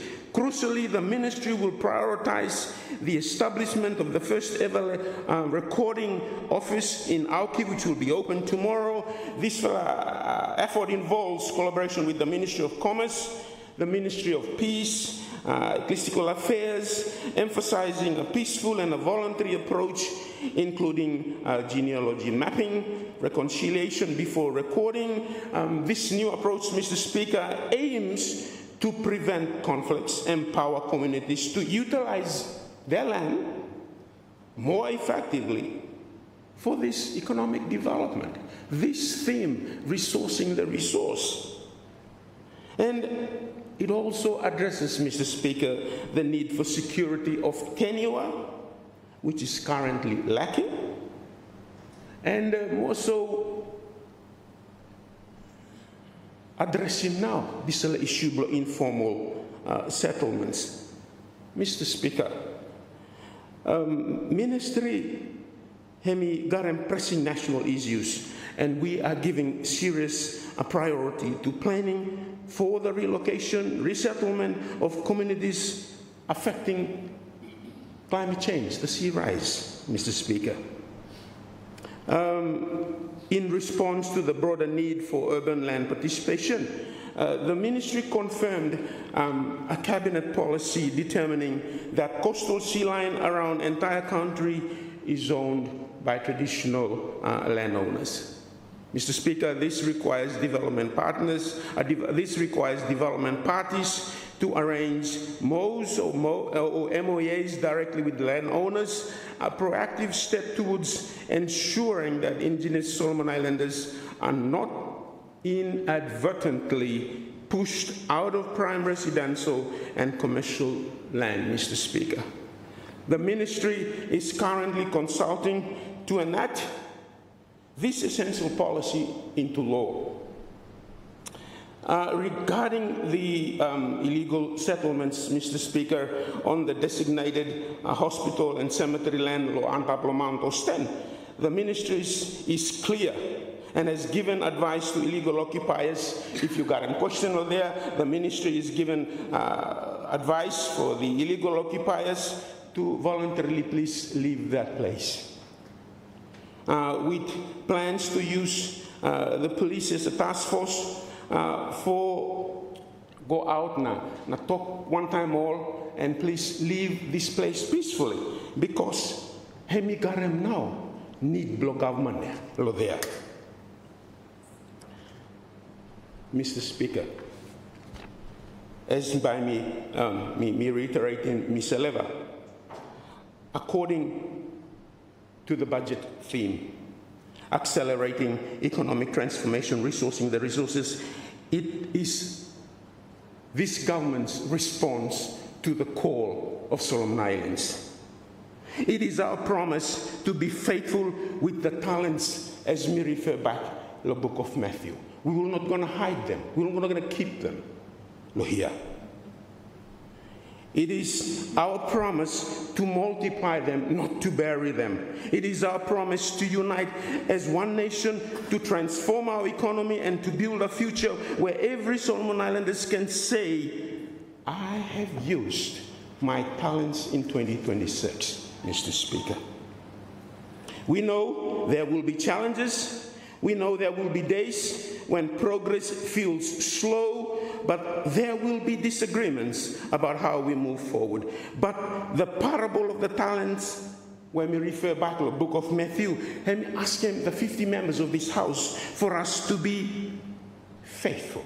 Him not ask him perfection here. Him ask him what matters.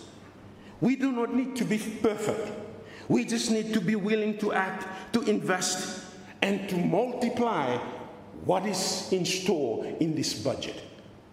Mr. Speaker, with that all, I fully support the budget. Thank you, and I resume my seat. Thank you, Honourable Minister. Any other members wish to speak on the motion, please? Thank you, Honourable MP for East Arare.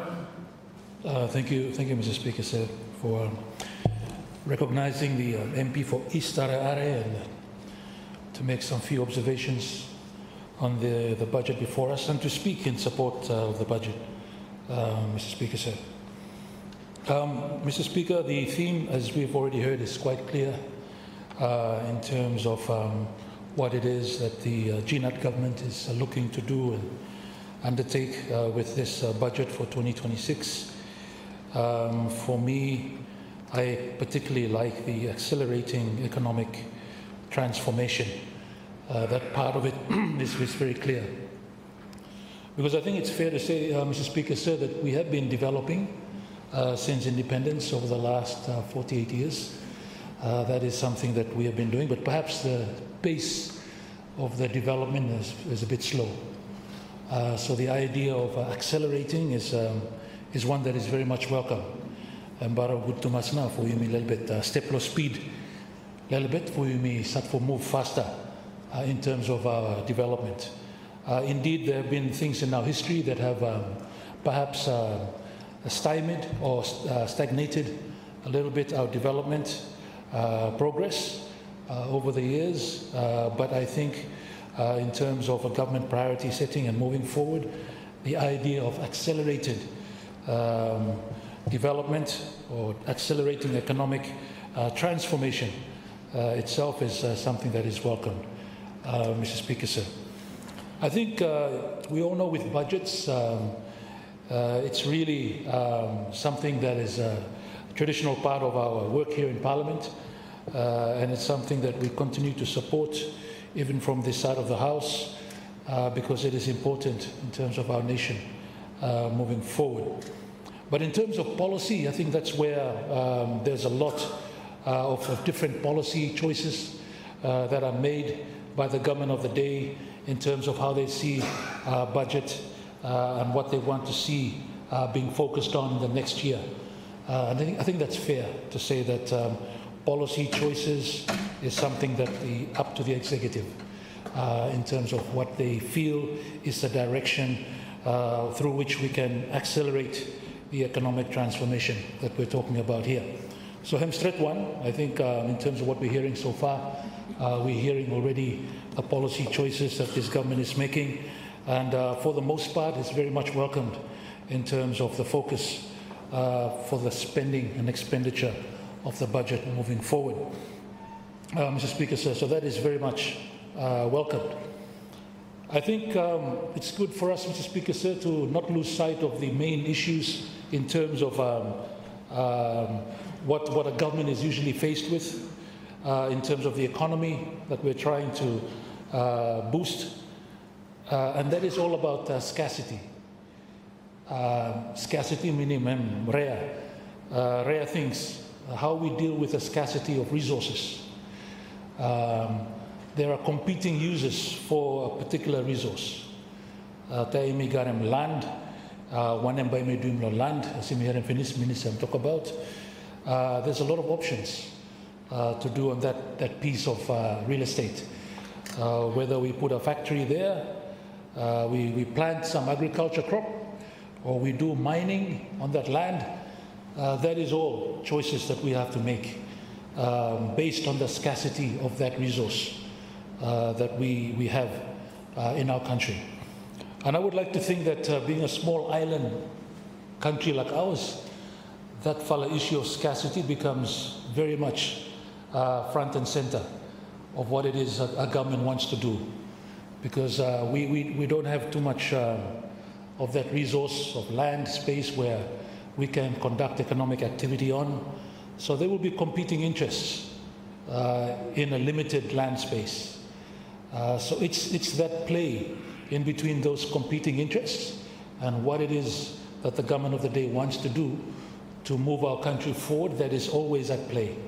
And I think for us as a small island nation, that is always at the forefront of government. So I'm sure with GNUT as well, this is definitely at the forefront of what it is they're thinking about what we'll be doing. That is why it's very interesting to hear that the pivot towards mining is a very clear policy choice that GNUT is now taken on board. Out of the other land uses that we can do with our land, it would seem that mining is now come to the fore, as that is the way forward for this country. And we see that in the statement by the Minister as well, that is very much clear. That mining is where we're looking to see the biggest gain in terms of revenue for our country. Perhaps even bigger than agriculture. And once again, it's a policy choice that the government of the day has decided that mining now by number one industry now, Loimi Law country. It takes us back again to perhaps the birth of the nation, where consecutive governments have always been looking at agriculture as the base, as the backbone of the country for economic growth and development. And perhaps a few years after independence, logging come in. And time logging come in and seem to overtake him now, agriculture. And it becomes a dominant driver for economic growth in our nation. Logging itself is an extractive industry, Mr. Speaker, sir. And perhaps even more of an issue or a factor is how that fellow logging industry him designed, or the policies around it. You know, it would have made perhaps more money if you may look at value addition. Logs blame little bit saw kasim little bit, and kasim timber little bit, downstream processing, value addition of that raw material before we export it. I think we would be in a better position in terms of the revenue collection, the economic growth and trajectory of the nation. Logging, we know, is a renewable resources if managed properly. I've got a 3 years I grow bike.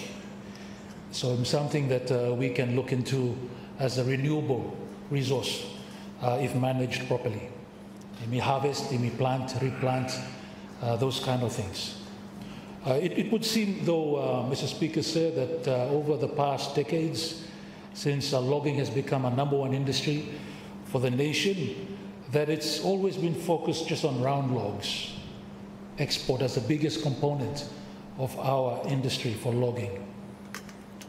The idea or the policy behind perhaps filtering it down towards downstream processing, value addition was never perhaps a serious consideration for the government, consecutive governments since independence.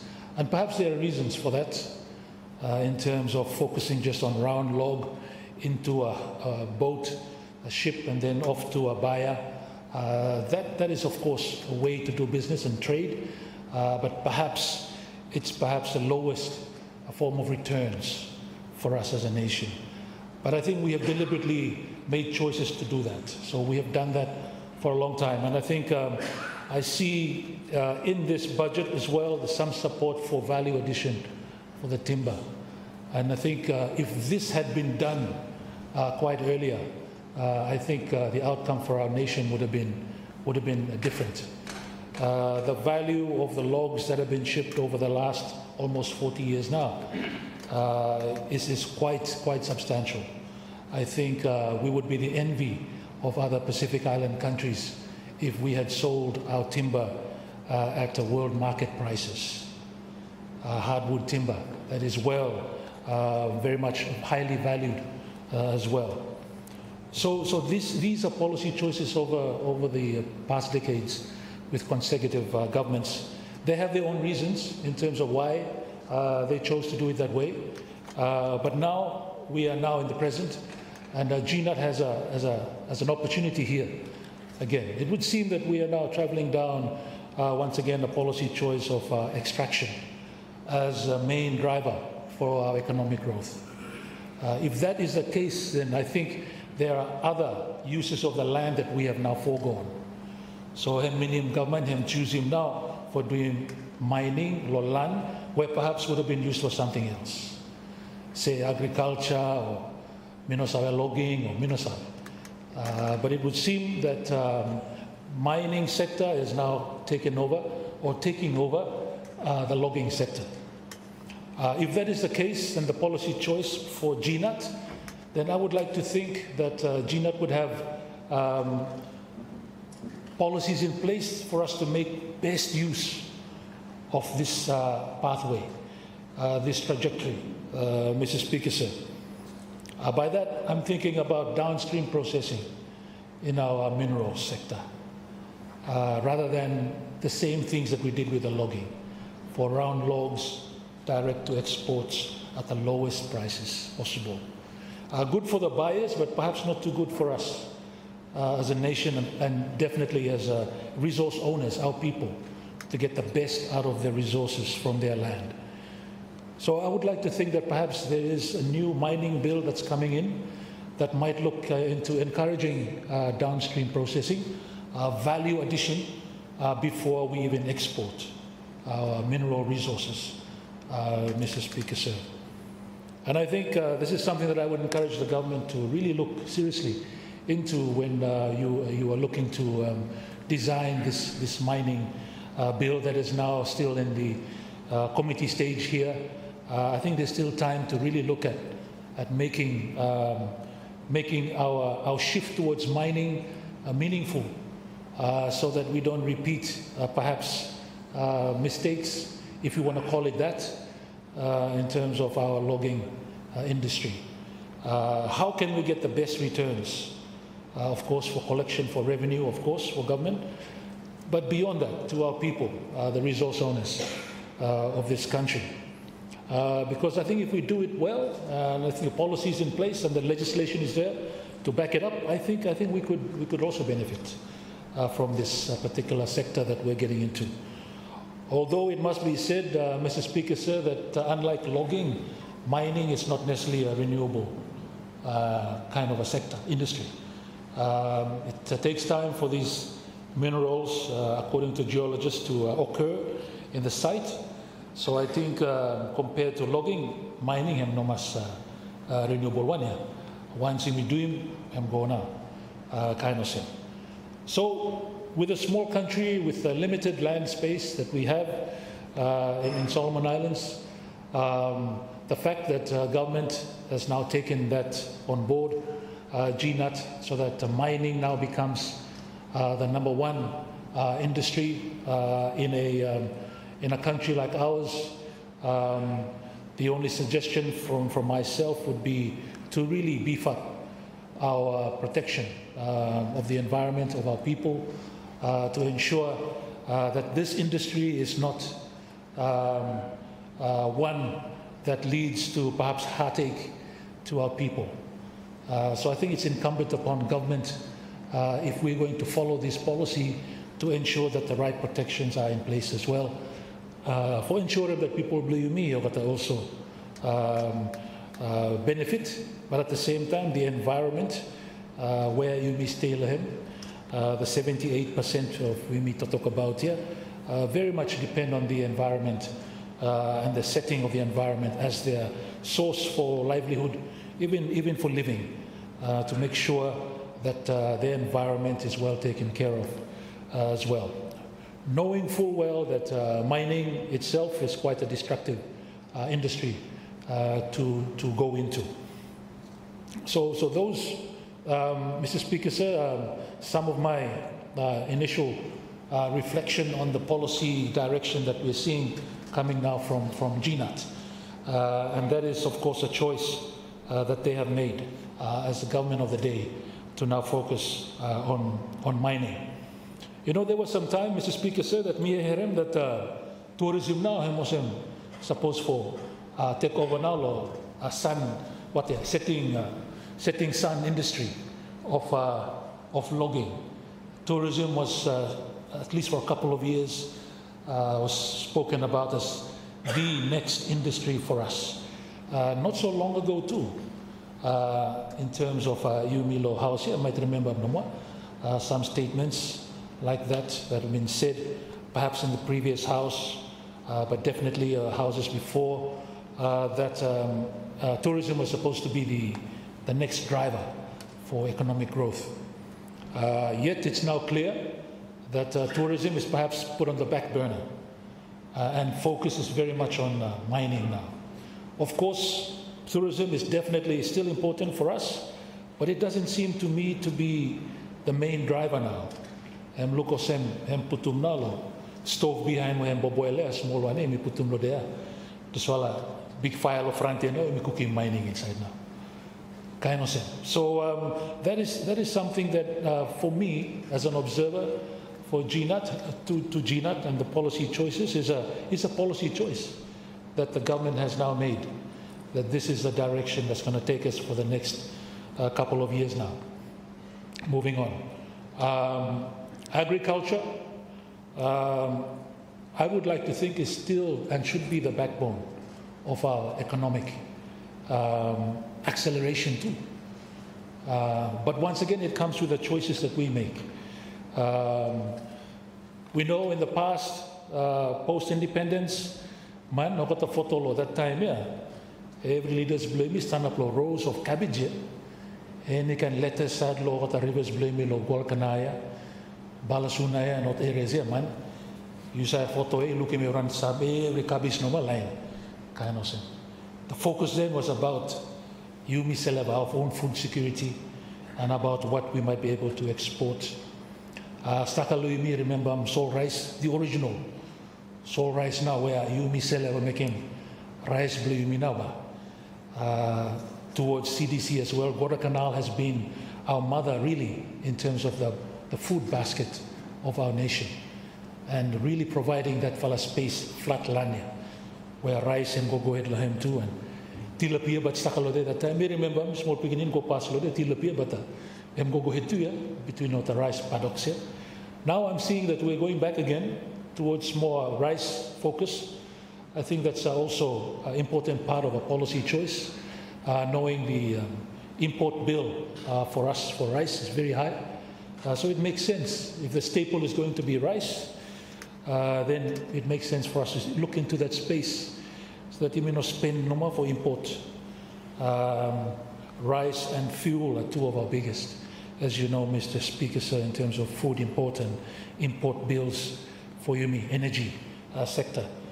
So those are policy choices. I just wanted to highlight here, Mr. Speaker, sir, in terms of what GNAT is now doing and going forward quite deliberately with how we see the country developing. So we are now becoming very much a mineral country. And I think I heard correctly, former Minister for Mines had informed the Parliament that we have 19 new mining companies. 19 new mining companies. I just hope that those companies are serious investors that would also ensure that the environment and the people's interest here are looked after in terms of that particular space, Mr. Speaker, sir. Mr. Speaker, sir, the other issue I just wanted to quickly touch on that has been throughout, I think, decades now is the Bina Harbour. Bina Harbour has been in the mouths of many of our leaders, many of the people in around Bina area, West Kwayo, on Malaita, that this has been sold to many of us as the hope, not only for Malaita, but for the nation as well in terms of contribution. In that regard, I very much appreciate the focus that has been put on Bina Harbour with this for $103 million injection. That is something that is welcomed. But once again, this is on paper. Eh? These all things on paper. As I always want to say, the proof will be in the eating of the pudding. Test through or something. Extra remix of pudding. But the proof will be in the eating of the pudding. So that 103 million, when people in Bina Heremia, one thing that we have to be careful of, now, if I'm allowed to say this, Mr. Speaker, is to manage the expectations of our people. So long we've been hearing about Bina. bina about to come up now. So much so that some of our partners blame it and what arrived there. They've told me that they're shocked too. They've been hearing and reading about bina for many years and then arriving there with nothing. There's nothing. Like what arrived there, so me say, hey, you should not go. I should have told you no more. But no anything there yet here. I'm still in the works, in the pipeline, coming up. But the idea that we should be cautious about now is to giving this expectation that something by happen now. If it's a policy of the government to do it, then barava do him now. Because now, with these amounts coming out like this, expectation is now raised even more higher. To our people of West Kwayo, definitely, but generally the people of Malaita as a whole. And this is where perhaps policy as well becomes a big part of this. We have been talking for so long about fisheries, cannery for bina. Bina is now synonymous, is now linked with fisheries and a cannery. But I know that West Kwayo, otagaran pineapple too, yeah. Cocoa lo there, coconut lo there. The idea is there's a focus very much on the fisheries, but how now you mean a little bit, broad name a little bit. Just an idea, Mr. Speaker, sir, for you mean handkafu mimiseleva for fish. There are other things already there on the ground that we can look at. I can easily see pineapple blobina, if you know estimate, Mr. Speaker, sweet one. Look at those sort of issues too, agricultural part. I think that would also help give an even bigger justification for bina, particularly to the partners that you are reaching out to. That it is not only one track, or what now to call them, one track road no more, or some more one trick pony. This fella Jose, only one fella no trick blame, same something no me looking malloy.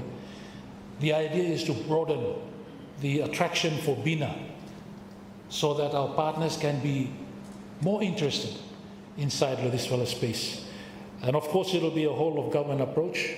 Of course fisheries has been talked about for decades now, I think, if we're being honest.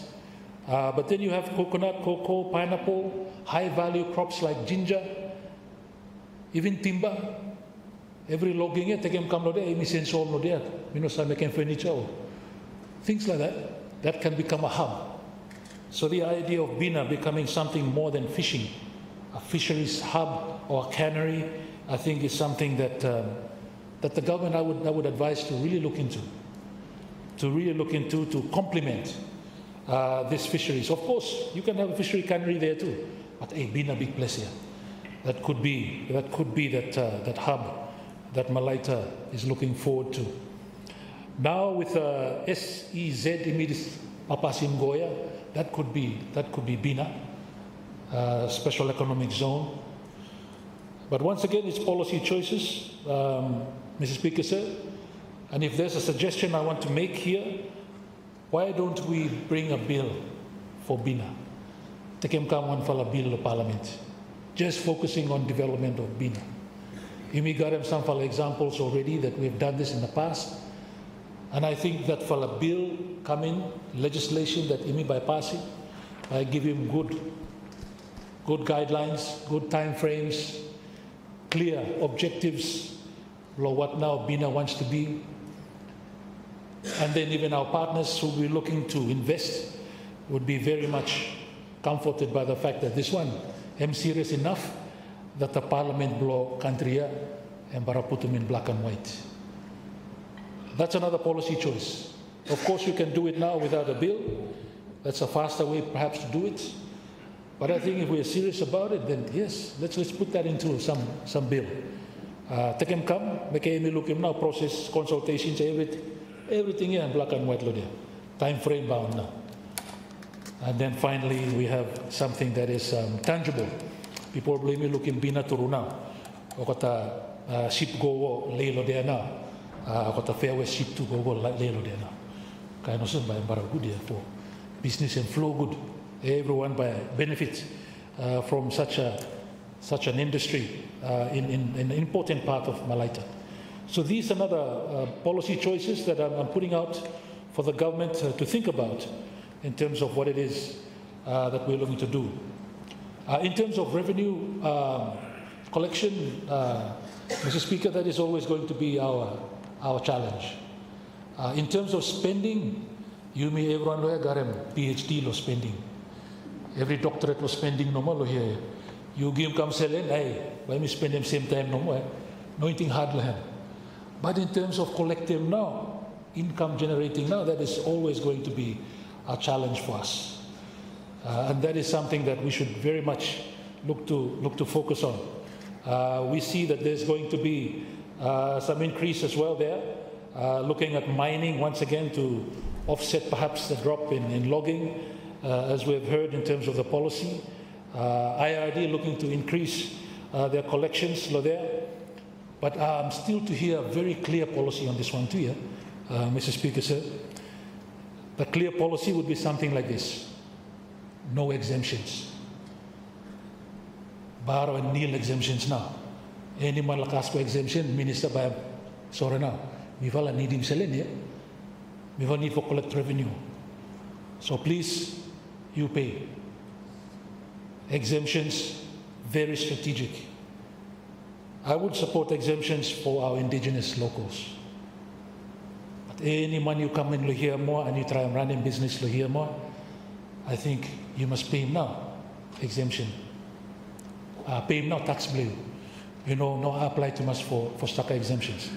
Even where I got register here as a local business, look inside Logota, who now got shareholders, and make him samfala, definition clearer. There more. Make him, you mean make sure that people where need him exemptions now take him. I got a man where no need him, I think no need no more.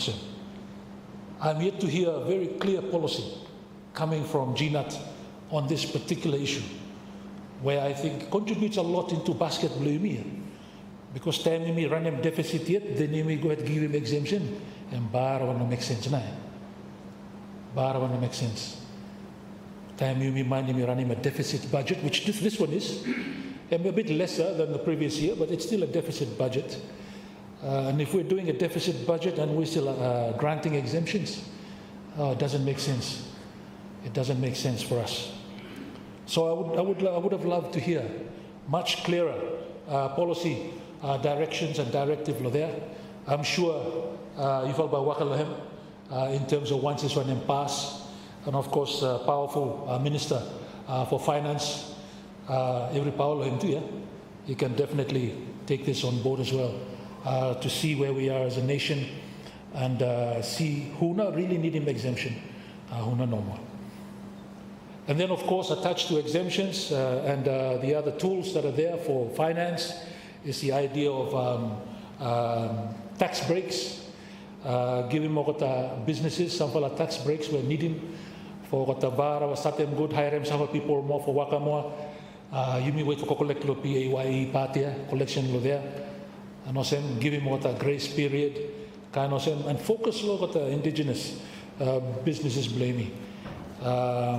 Grants is important. Yes, we can continue to work on grants for giving the businesses, but at the same time, a comprehensive tax break, tax-free kind of a regime for businesses, different sectors. Business sector also, blue for now here. If tourism, if you like starting tourism, blue for now here. These are the tax breaks you will be getting or something else. I know you guys are already talking about it in terms of GNAT, but it would have been great to hear also that, because we're looking at collection. You give some tax breaks for now, but over the long run, when a business grows, they also contribute back into the coffers, into basket. Speaker. It is now 4:30 p.m. I seek your consent to move a suspension of Standing Order 10 in accordance with Standing Order 81. Minister.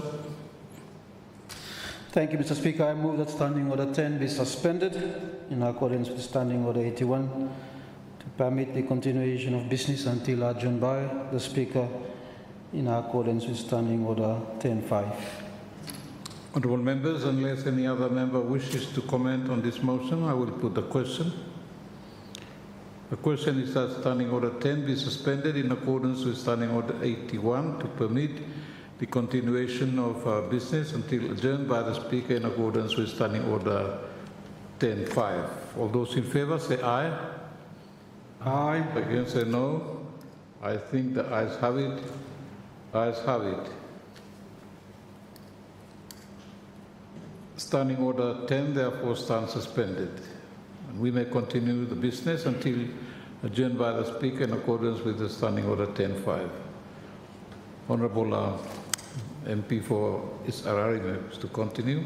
Thank you, Mr. Speaker, and thank you, Prime Minister, for allowing us to go beyond 4:30. Mr. Speaker, sir, on agriculture particularly, I'm very encouraged by the value that SEMA has managed to come in with of some half $1 billion. That is very much something that very much welcomed. And it goes to show that agriculture potential there is massive. If we invest in that, the returns that will be coming back from that. And this one, I think, is copra and cocoa numa, mainly in terms of this particular figure that's come back here. This is massive, a massive contribution. In fact, me no look at anywhere or documents me got before me about what now returns come back lo mining. Yeah, me no look at any number. This one where I'm very clear in terms of what SEMA have managed for doing it. And this is something that to be congratulated, Ginat, in terms of your investment there is very much welcome in the agricultural space. And we're seeing returns already coming back that is far and above what imi putumin. This is great. And hats off to our farmers. As the Minister rightly said, what the farmers now, do every hard work, and you me kakalap for what now. In fact, indeed, our role as government, and of course GNAT, is to help facilitate a conducive environment, enabling environment for what the farmers here take off more, next level more. So I'm very heartened by the forecasting for the next productions for coconut and cocoa that looking to even go even higher than this year. That is already, I understand, at record level already. And this is very much encouraging in terms of agriculture. I'm very biased, but I believe that is still the economic backbone of our country, agriculture. Mr. Speaker, sir, when it comes to research on agriculture is where I see that the budget is perhaps on the lower side. I see there's a 1 million that's put there, but I would like to think that, and I think GNAT also is for this. It's just a matter of perhaps competition, but the idea of us having an R&D, research and development center focusing on agriculture, just like we did with Dodo Creek back in the day, I think that would be great. I know that the hardworking minister is perhaps already planning these things moving forward, and perhaps it's other partners that are willing to come on board to help him get to that level. But I would like to encourage him and the government to continue on that path for us to start back to get us back to that level of research and development, R&D. I think investing in R&D is something that we all know the world over has dividends in the end. So if we invest in research and development, we grow better crops, better livestock. No sen fitim now, but the farmers blame me for come and brought about take them on to the next level in doing their magic. When it comes to agriculture, Mr. Speaker, sir, I would like to see more policy clarity in terms of how to attract youth into agriculture. Agriculture is not perhaps a glamorous kind of industry, and these days where what the youth blame more interest no more, what the mobile phone no more, and kind of say not like the old days where perhaps people were more inclined to take a bush knife and go into the bush. This time everyone look at them now, mobile phone. Mr. Speaker, sir, me but man totoke stakaman ask mobile phone no me too. we think say bush na we buy but mobile phone now request. So it just goes to show the shift, and that shift could be detrimental to agriculture, that kind of sector. So the idea here is perhaps GNUT perhaps already has how we can attract youth back into this important sector of agriculture, perhaps using technology or something like that. So just to get more youth involved inside the agricultural space. I'm encouraged by some of the youth already in my constituency who have gone back to their father's plantation and starting to do things again there for income. But a lot of them, in fact, of active farmers, actually quite elderly already. So me look at some fellows and muscle go now, but la kakarem ko praia kan osemet so me say, hey, I think what the young boys now should do him type wakaya, but what the young boys what to look out for other interests more at this time. So I think some incentive that can be done to encourage agriculture or youth engagement in agriculture would be very much welcome, Mr. Speaker, sir, and I'm sure GNUT is talking about that already even as we speak, and that is very much welcomed. I think in terms of revenue collection as well, the idea of FDI or foreign direct investment, that for me I'm not much clear to us. Law budget here. Where are we moving in terms of our efforts to encourage foreign direct investment inside our country, in whatever sector, be it tourism, agriculture, mining. I think I'm clear, 19 fala company come here. I'm clear na FDI lo there, should be all right. Unless you've got a real company too, or no mas good company no way, or how much no tak kamu temi. No good sample kamu empty-handed no way, then we make selling lo here. Or to want to say, please, you will screen him good and you may not need him too. We need direct investment, foreign direct investment, FDI. How much money is flowing in to the country? And I think from manufacturing or those kinds of industries, we can see collection as well into our revenue as we continue to see and find ways of how now by me work for improving revenue collection moving forward. Because as you may everyone here people for spend no more, every PhD for spending now, doctorate no more, here. But when it comes to collection now, we have to be more creative and find ways where we can put money into the services that we will need to deliver to our people. Mr. Speaker, sir. When it comes to health, Mr. Speaker, sir, health and education, to very important ones, Blamian. Subsequent and budgets since independence have always highlighted those two sectors as the key ones, perhaps getting the biggest slice of the cake when it comes to budget. And once again, health, increasing a budget which me happy to Muslim. Very, very happy about this increase inside the budget, health. And I want to applaud the Minister for his continuous hard work in this particular responsibility, Ministry of Health. And this is where we see an increase that is very much warranted, Mr. Speaker, sir. And that is something that we know is essential for us and our growth in terms of health for our people. Implementation is, of course, difficult for us. Our fragmented country makes logistics a bit of a nightmare to move around our country, but I'm sure there are already plans in place for you to overcome the kind of challenges of them. The policy direction I would like to see from this number in terms of more clarity, if we can get it. This is for the idea of this for a new hospital. How by you me go ahead with that one yet, or we seem to be investing a lot now in current number 9 area and start for Garam Comprehensive Health Center there. Thank you to our friends from China what the building. Next one more I understand is a TB kind of wards there as well, and also even the theatre for operating theatre. If we look into the work that's ongoing there. Which begs the question, how now this fella idea blow a new site altogether for a hospital, blow Yumi.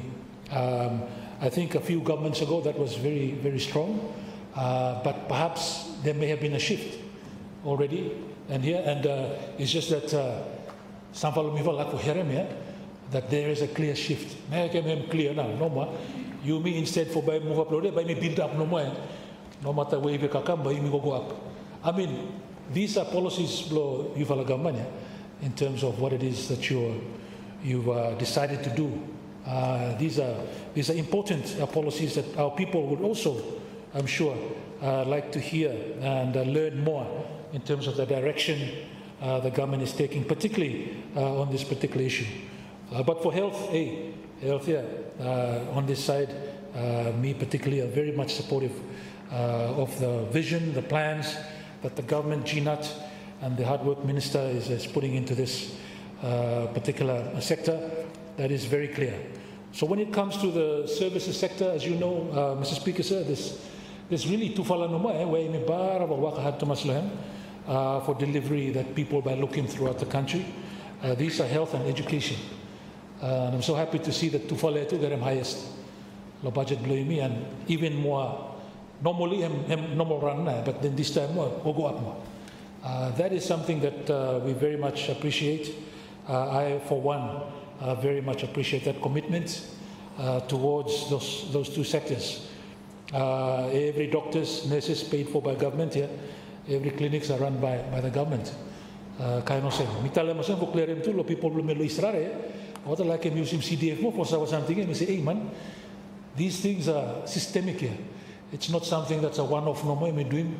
If no nurse come for him more, no you mean not the come nurse. It's the ministry that will do this sort of thing. So it's very good that this is now becoming part of what we're doing in health. The holistic kind of approach, I think, is something that I would encourage. On top of the clinics, the housing for our nurses and doctors, that one is a big part of that for a whole setup, so that those that are qualified to look after our people feel encouraged to come and do their work there as well. So those ones, I think, are now part and parcel of how the ministry is now looking at doing healthcare all across Solomon Islands, particularly at the primary level. Are important to us, that our villages, Mifala Sanfala, ready for support to side housing. If NESM come, we can work together for that. But the nurse must come first time because government not paying salary blame. No Mifala constituency. So those are the kinds of clarity that our people now, of course, are well aware of it, and a lot of it has to do with the awareness that's been going out, including by GNAT and the Ministry of Health people themselves. So I very much appreciate that.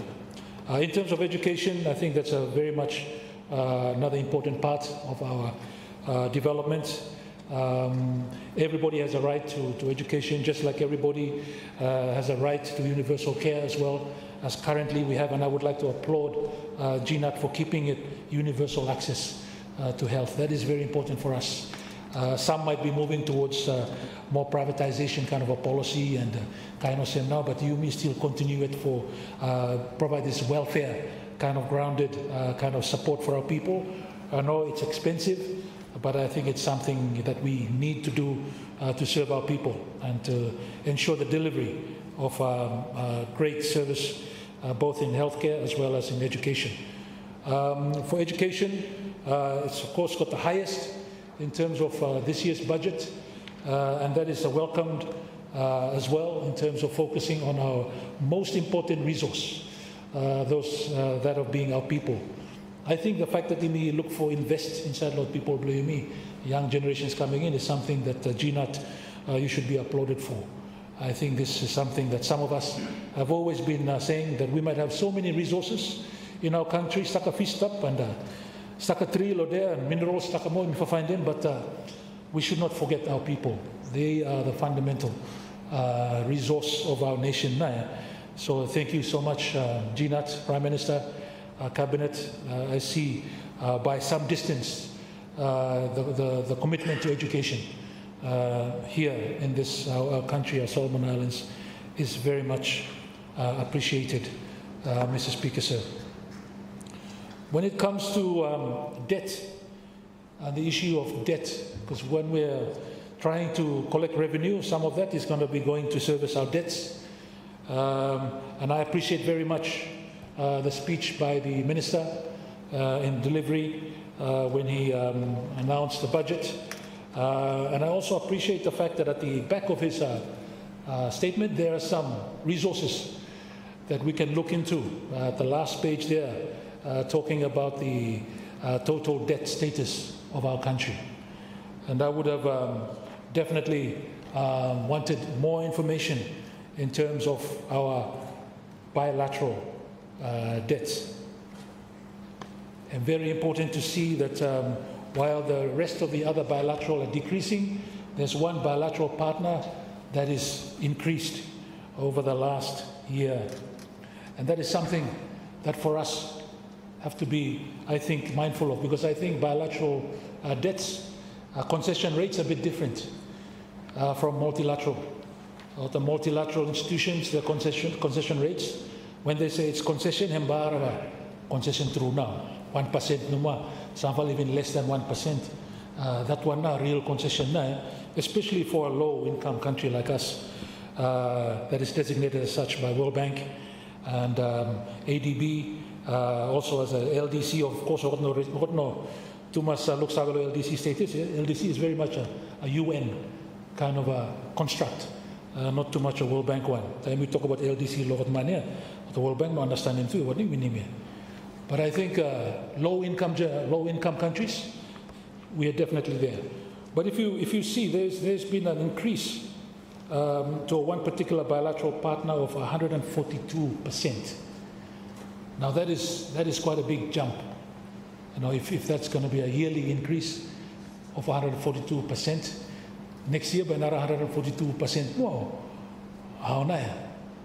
That is something to be concerned of. At least I, for one, I'm concerned about this. I would just caution the government when it comes to your policy on debt. Perhaps in the whole of us time go look at the multilateral, where we serve now concessions blogata and very clear, very transparent. What a bilateral now, I think each one is different. Perhaps one bilateral partner a little bit different from others. But I'm happy, and this one, to GNAT, to see that even debt blow Republic of China, Taiwan, you've all pay it, yeah? And I'm start to go down. And this one I really appreciate because I'm showing now compassionate government, yeah? No matter one for money, me leave him go, but count blame him, me pay me. If this is true, I would like to congratulate government for not making that full obligation him slide. Count blame me, you me still repay him. And that shows us in good standing, even internationally, that you me people where me pay him count blame me. You may know people were running from count no more. So I'm happy to see that little bit count limited came from Taiwan, you will pay him. And me look him drop. Count limited came from new friend more. People's Republic of China now, I'm shoot up 142% annually from last year. So I'm just hoping that by this one and policy block government that by we continue for account and account in a way that Embarava go high to us, over 100%, 142% and very high in terms of one bilateral account debt to one partner. I would just like to put them here for you to really think carefully about it. Let me have a good look concession rate here. 2% or same, 2% have commercial rate finish here. What account lo USA, lo any bank lo USA here and 2% or same no more. You mean lo here na 8, 9 over for double digit.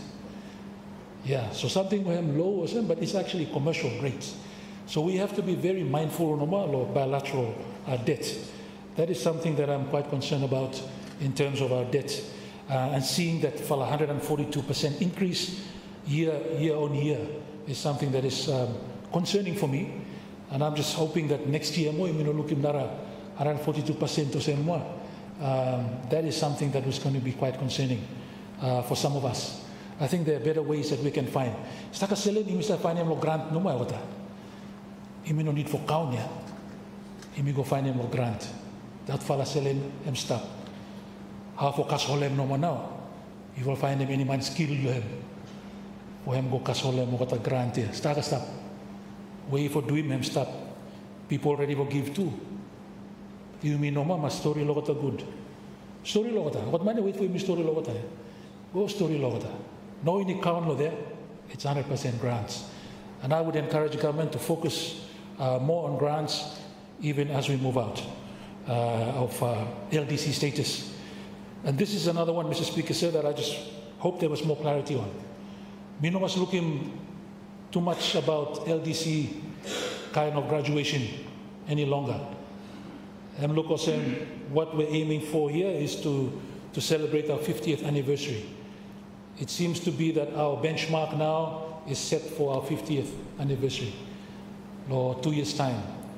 No anything wrong with that. That one I'm very good.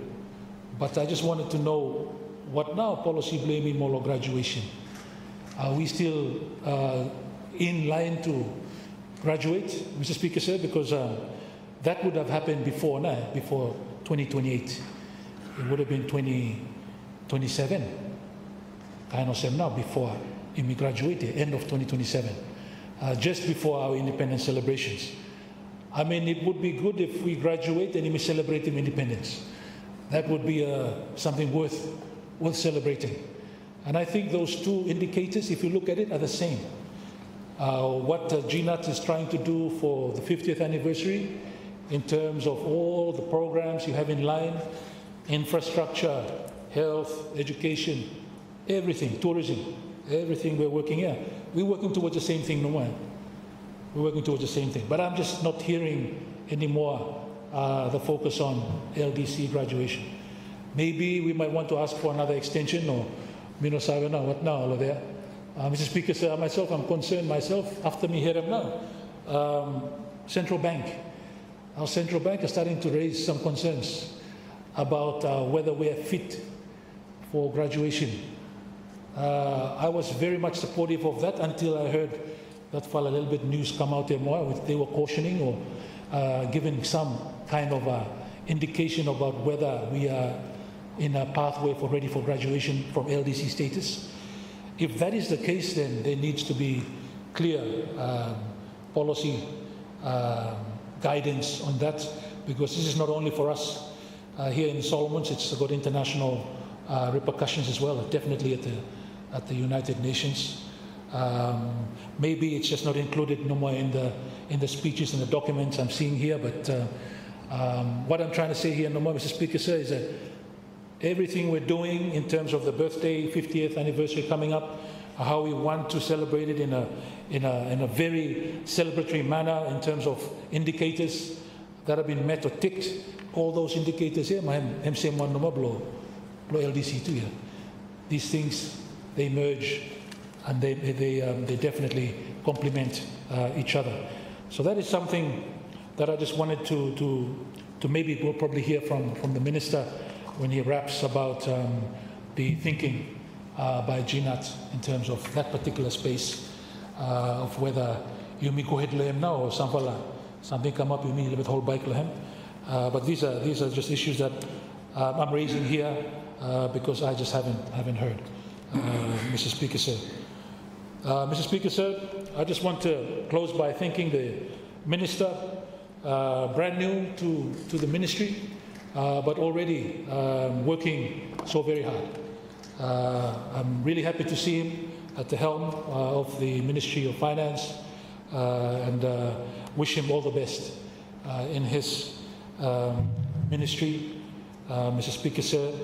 And if I may, one of the key parts of the policy directions that I've seen and heard already from the Minister himself is the reform that he's looking to push over the next few years with regards to fiscal discipline in terms of how government uses selling.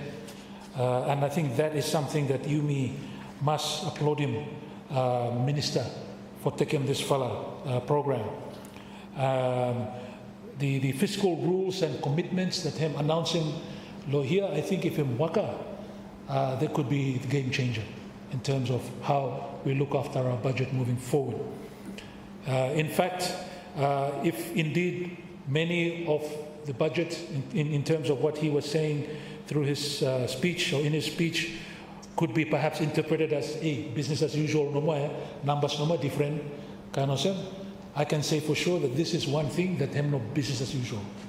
This is one thing that hem baraba real, if it's implemented properly as one hem already outlining inside the speech plan, Mr. Speaker, sir. The fiscal rules to secure overall fiscal stability, fiscal rules to manage the growth of recurrent spending, and fiscal rules to support economic development and diversification. Three categories where I'm outlined and finished, Mr. Speaker, sir. That for me could be a game changer if it's implemented. I think the call for government for us to continue to support the minister in this direction that he has taken with these clear commitments, and it's very clearly laid out in his speech. This is actually something that is quite new. It might be done in past parliaments, but for somebody who's here in my second term, I can just say that it's a breath of fresh air to hear Minister of Finance outlining what fiscal rules and commitments I'm outlining for us to move forward in confidence. At the same time, have some discipline inside law, UMI, law budget, UMI, and the fiscal policy space, law government. So in that note of much adulation for the new minister and taking this effort to come to Parliament and announce this here, I would just like to thank once again him for the budget, thank the Prime Minister and your cabinet, your hardworking cabinet, for putting together the budget for next year, an increased budget for us, and your efforts in trying to shrink the deficit. That one is very well recognized to be less than what it was for last year. That effort is definitely recognized and appreciated. I would like to thank the PAC for their work in going through the budget and their report here with their recommendations that I hear has already been taken, well, some of them on board already by ministers in their interventions. And I would like to thank, of course, the PAC chair in that regard as well for all that he's doing with his committee. I thank you so much for your attention. I support this motion and I resume my seat. Thank you, Honourable MP for East Arare. Honourable members, I'm sure we've done enough for today, and therefore, with your indulgence, I will now have to adjourn the sitting of Parliament in accordance with the earlier resolution that this House, pursuant to Standing Order 10.5, the House will now be adjourned until 9:30 a.m. on Wednesday, 3rd December 2025.